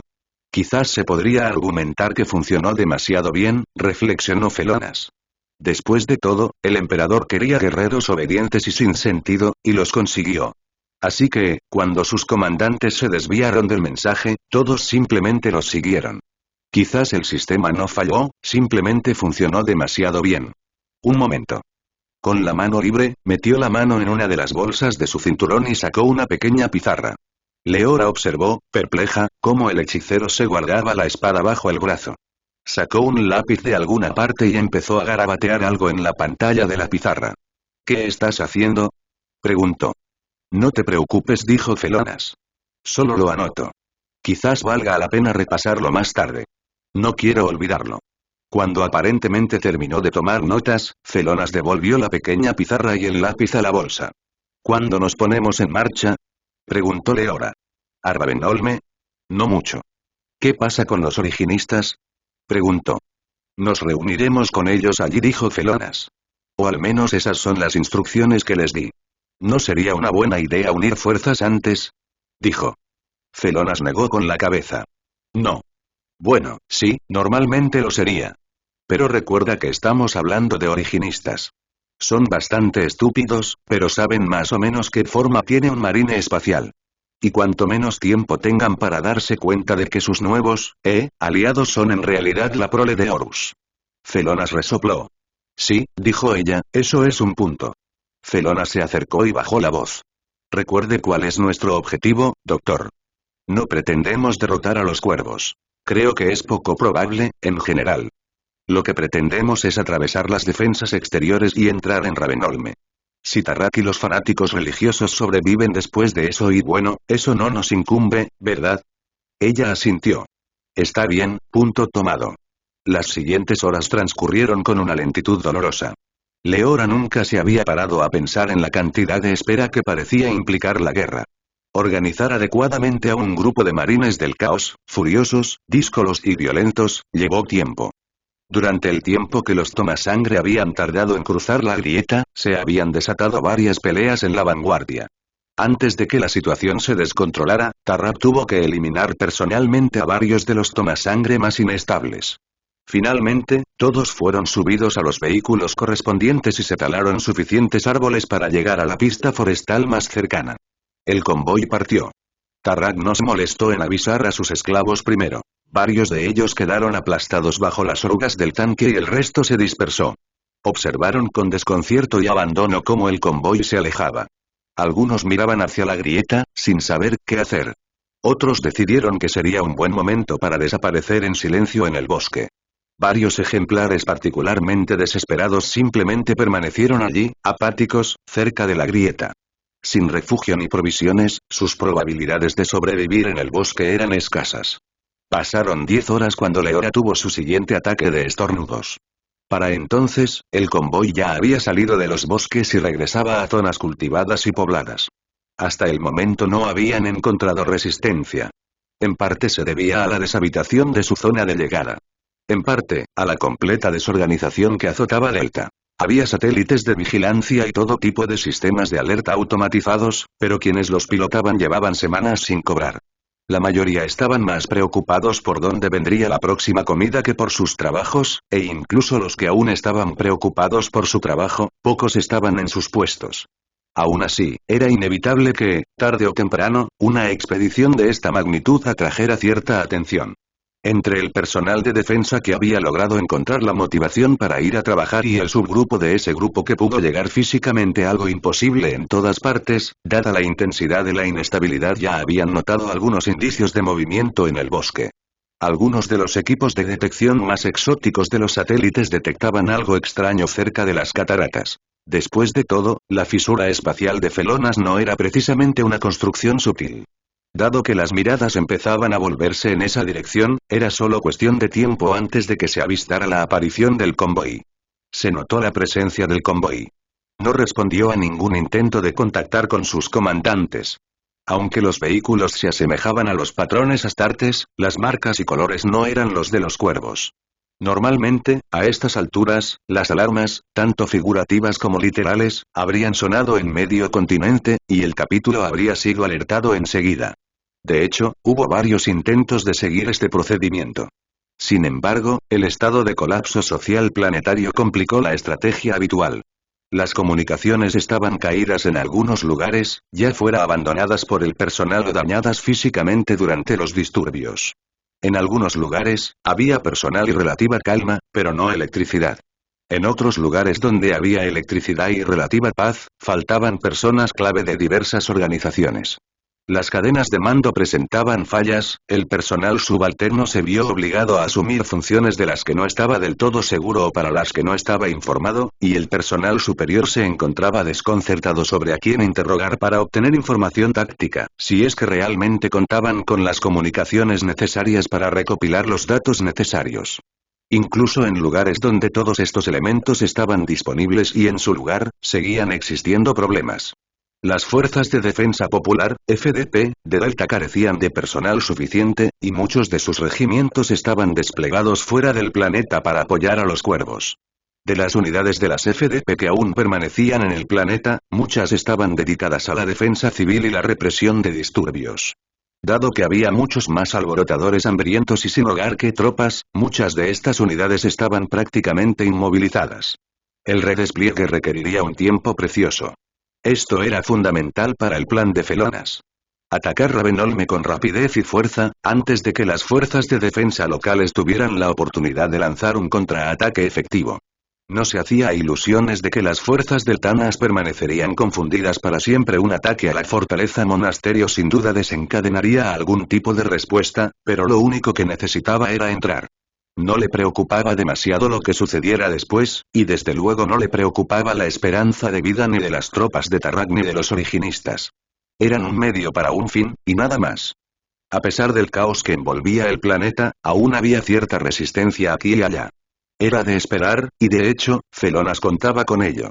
Los tomasangre, pensó, necesitarían al menos derramar algo de sangre durante el camino. De lo contrario, estar encerrados en los rinocerontes podría ser demasiado para los berserkers. Su plan se desmoronaría si se mataban entre ellos en el largo viaje hacia el sur. El primer estallido de resistencia se produjo a las afueras de un pequeño pueblo llamado Reesh. Reesh en sí era un lugar insignificante. Era un conjunto de casas ruinosas en un cruce de caminos entre dos carreteras provinciales. Tenía un pub conocido localmente por la escandalosa costumbre del propietario de aguar la cerveza, 2 tiendas y una iglesia. Reesh era un pueblo pobre, poblado casi en su totalidad por gente de las clases más bajas de la sociedad octaliana. A nadie de las clases más afortunadas le importaba mucho, ni siquiera era consciente de su existencia. Era un lugar ruinoso, poblado por gente arruinada. No había trabajo y el campo no era ni remotamente bonito, solo llano, ondulado y aburrido. Los viajeros no tenían motivos para detenerse en Reesh, y pocos lo hacían. Si no fuera por los acontecimientos de ese día, la pequeña ciudad habría estado destinada a convertirse en un lugar olvidado y desvanecido, condenado a deslizarse entre las páginas de los libros de historia y eventualmente terminar siendo nada más que unas pocas filas de ladrillos medio enterrados y un nombre en un mapa. Irónicamente, estaba a punto de recibir su único título a la fama, como el sitio de la primera batalla de la incursión octaliana. El convoy traidor llegó a Resh 15 minutos antes del siguiente ataque de estornudos de Leora. Casi al mismo tiempo, un destacamento de tropas octalianas de las Fuerzas Populares de Defensa, FDP, estaba bloqueando la carretera cerca del cruce de caminos. La única ventaja de Resh como lugar era que no era difícil entrar ni salir. Los lugareños nunca perdían la oportunidad de hacerlo. El cruce de caminos también era fácil de encontrar en un mapa. Y, como un lugar que ya estaba prácticamente en bancarrota, curiosamente, el cierre del gobierno no había tenido tanto efecto en Resh como en sus alrededores. En lugar de disturbios o protestas, los habitantes de Resh se quedaban en casa, en su habitual estado de hosca apatía. Por lo tanto, nada obstruía el avance de la pequeña fuerza imperial al establecerse, ni nada que la distrajera. Además, dado el estado de la región circundante, el convoy que se aproximaba casi con seguridad tendría que pasar por allí. El convoy, por supuesto, lo hizo. En cuanto Felona se percató del obstáculo que se avecinaba, soltó algunas órdenes. Los rinos se adelantaron. Las tropas imperiales tras la rudimentaria barricada los vieron venir y dispararon, solo para ver cómo los rinos ignoraban el fuego de las armas pequeñas. Luego los vehículos blindados se detuvieron y descargaron su contenido. Ninguna de las tropas octalianas de la FDP había visto jamás a un marine del caos, y mucho menos de cerca. De hecho, solo tenían una vaga idea de que tal cosa pudiera existir. Era justo decir que no tenían ni idea de qué los había golpeado, y a ninguno le quedaba tiempo suficiente para averiguarlo. Lo que ocurrió en Resh fue más una masacre que una batalla. Algunas tropas de las FDP dispararon algunos tiros, pero estos rebotaron inútilmente en la armadura del berserker. Ninguna de las tropas tuvo la oportunidad de disparar de nuevo. El estruendo de las ametralladoras automáticas fue respondido contundentemente por el zumbido y el rugido de las hachas sierra y las espadas sierra. Todo terminó en cuestión de minutos. Insatisfechos con esta pequeña cantidad de derramamiento de sangre, los marines del caos arrasaron el resto de la ciudad. 15 minutos después de la llegada del convoy a Resh, no quedaba ni una sola estructura en pie. Algunos de los lugareños menos apáticos habían logrado huir al campo, quizá pensando que los campos de coles, llanos y monótonos, eran preferibles a un pueblo ya no tan aburrido. El resto murió al poco tiempo. Varios intentos de resistencia no ayudaron. Estos esfuerzos patéticos y débiles solo enfurecieron aún más a los marines del caos, obligándolos a intensificar sus acciones asesinas. Leora permaneció sentada dentro de la camioneta.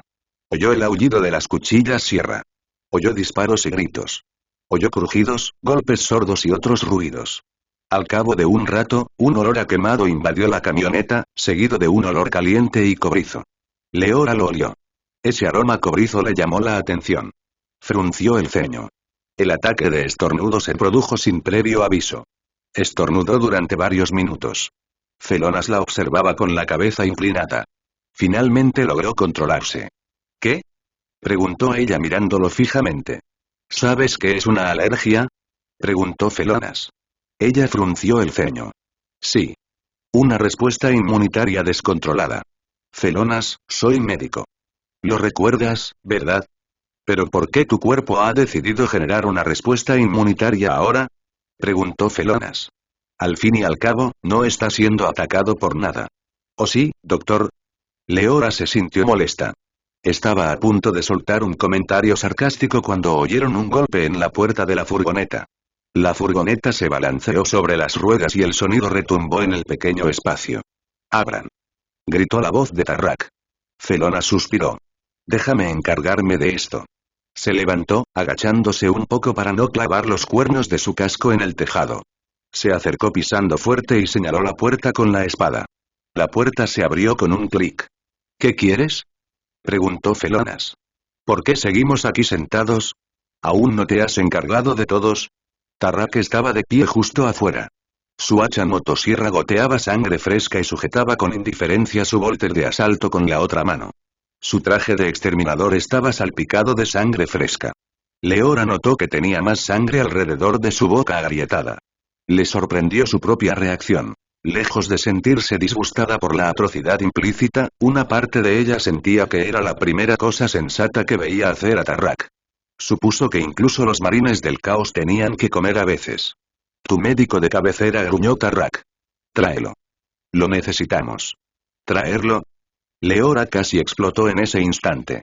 ¿Traerlo? Disculpen. Estoy aquí. Se levantó y miró fijamente a Tarrak.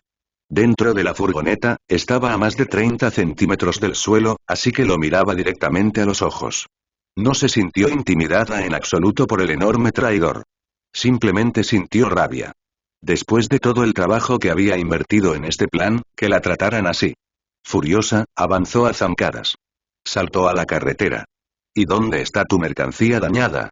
Ahí tienes. Tarrak señaló con su hacha. Encárgate de ello. Miró en la dirección que él le había indicado. Parpadeó. Era alguien a quien ya conocía.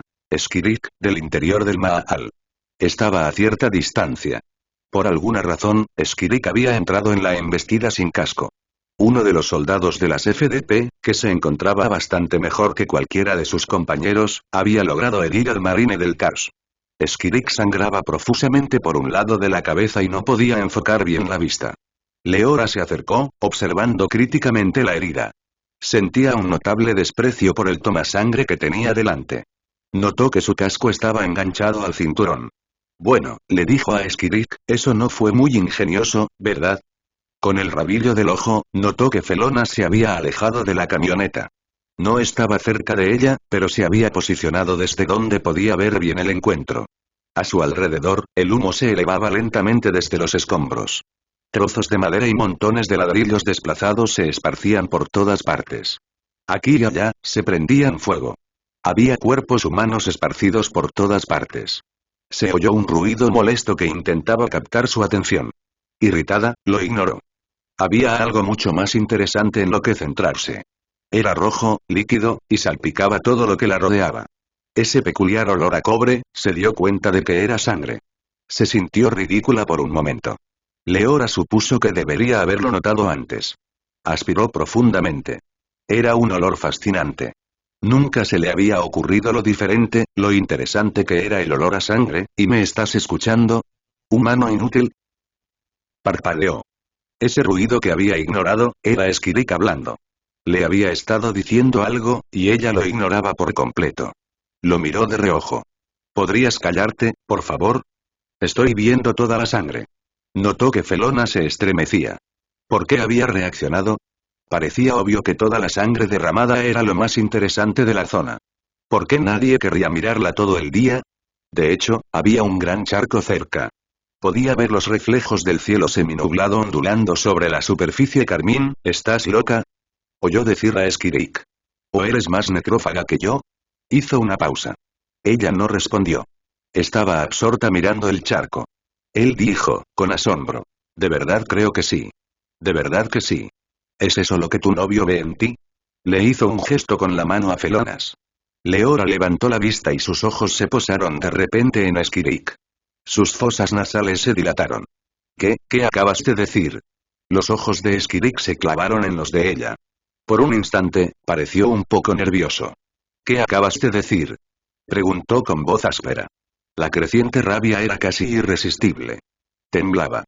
Vagamente, notó que tenía los puños apretados. De fondo, oyó a Felonas decir algo. No somos ningún objeto. Simplemente ambos tenemos habilidades que el otro necesita. Todo es normal. Skirik, deja de provocarla. Algo no anda bien aquí. Por supuesto que no lo es, gruñó ella, sin apartar la mirada de Skirik. Ella dio un paso adelante. El marine del caos alzó su espada, un gesto momentáneo e instintivo. Eso fue todo. Leora vio el destello de la luz en los dientes ensangrentados, y su último atisbo de autocontrol se quebró. El mundo se desvaneció en una neblina al rojo vivo de ira absorbente. Un tiempo después, no tenía ni idea de cuánto, Leora volvió en sí. Estaba sentada en la carretera. Tenía frío y estaba agotada. Temblaba. Al bajar la vista, vio que su ropa estaba deshilachada, rasgada y salpicada de sangre. De hecho, estaba empapada. Sangre por todas partes. Incluso, se dio cuenta, en su boca. Ya no sentía ira. Ahora sentía un instante de puro miedo. Skirik, el marine del caos, ¿qué había hecho? Miró a su alrededor, pero no había rastro de él. Frente a ella había un montón destrozado de algo. Frunció el ceño, observándolo. Tenía la desagradable sospecha de que originalmente podría haber sido una persona, aunque era demasiado desordenado para estar completamente segura. Entonces se dio cuenta del peso en sus manos. Bajó la mirada. Sentada en su regazo, sostenía la espada de Skirik. Su mano, en el guantelete, aún la sostenía. Leora la miró fijamente, sintiendo un horror creciente en su interior. ¿Qué acababa de pasar? Levantó la vista de nuevo. Además del montón de despojos, había montones de trozos de metal, alambre y piezas mecánicas esparcidas por todas partes. Había bastantes, algunos más intactos que otros. Allí estaba la mochila de un marine del caos, prácticamente intacta salvo por 5 largos cortes de garra en la espalda. Allí estaba la mitad de una greba. A un lado, tirado a cierta distancia, estaba el casco. Ella empezó a desarrollar una horrible sospecha sobre lo que acababa de suceder. Leora bajó la mirada hacia su brazo y tragó saliva con renovada sorpresa. Estaba desapareciendo rápidamente, pero su piel se veía roja y escamosa. Mientras observaba, la marca restante se disipó y recuperó su forma humana normal. Bueno, oyó decirle una voz, supongo que esa es una forma de tratar a los heridos. Era Tarrak. Lo reconoció. Temblando, logró ponerse de pie. Descubrió que estaba en el centro de un amplio círculo de marines del caos. Marines del caos, manteniendo las distancias. De ella. La enormidad de lo que acababa de suceder comenzó a asentarse en ella. Se dio cuenta de que Felonas todavía estaba allí, a un lado. Él dijo. ¿Te tragaste un poco de demonio, no? Recordó el sabor a cobre en la boca. Yo, quizá, graznó.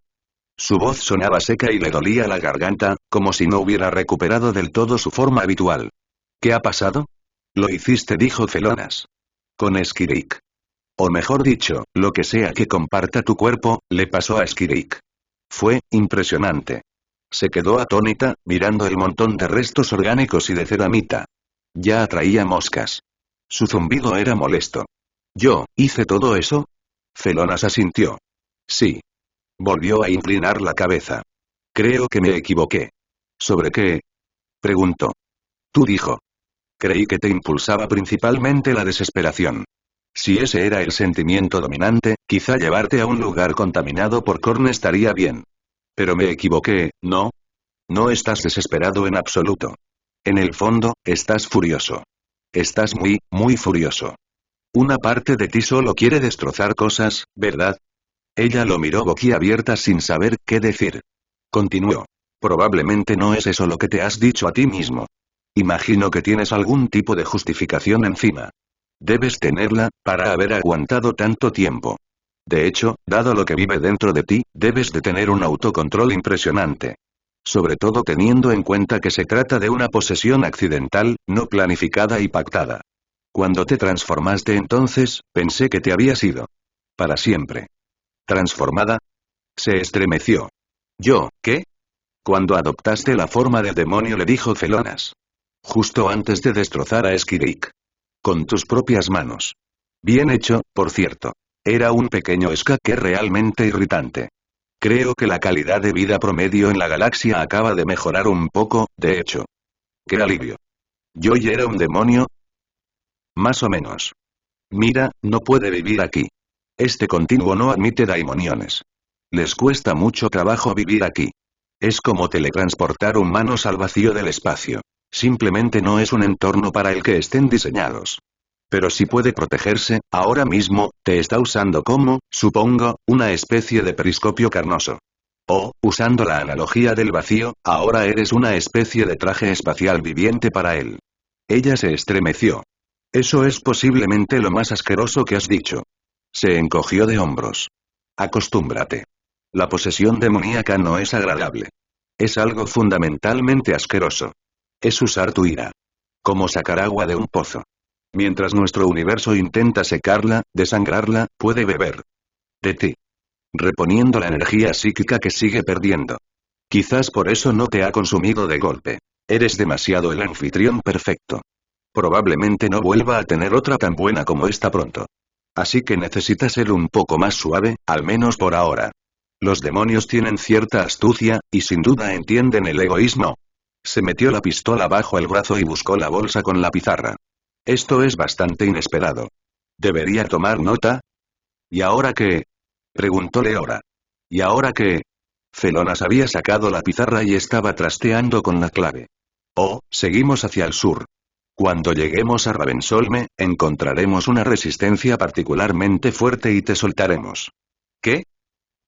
La miró fijamente. Pero, querida doctora, dijo, ¿no siempre ha querido matar marines espaciales? Ahora tiene su oportunidad.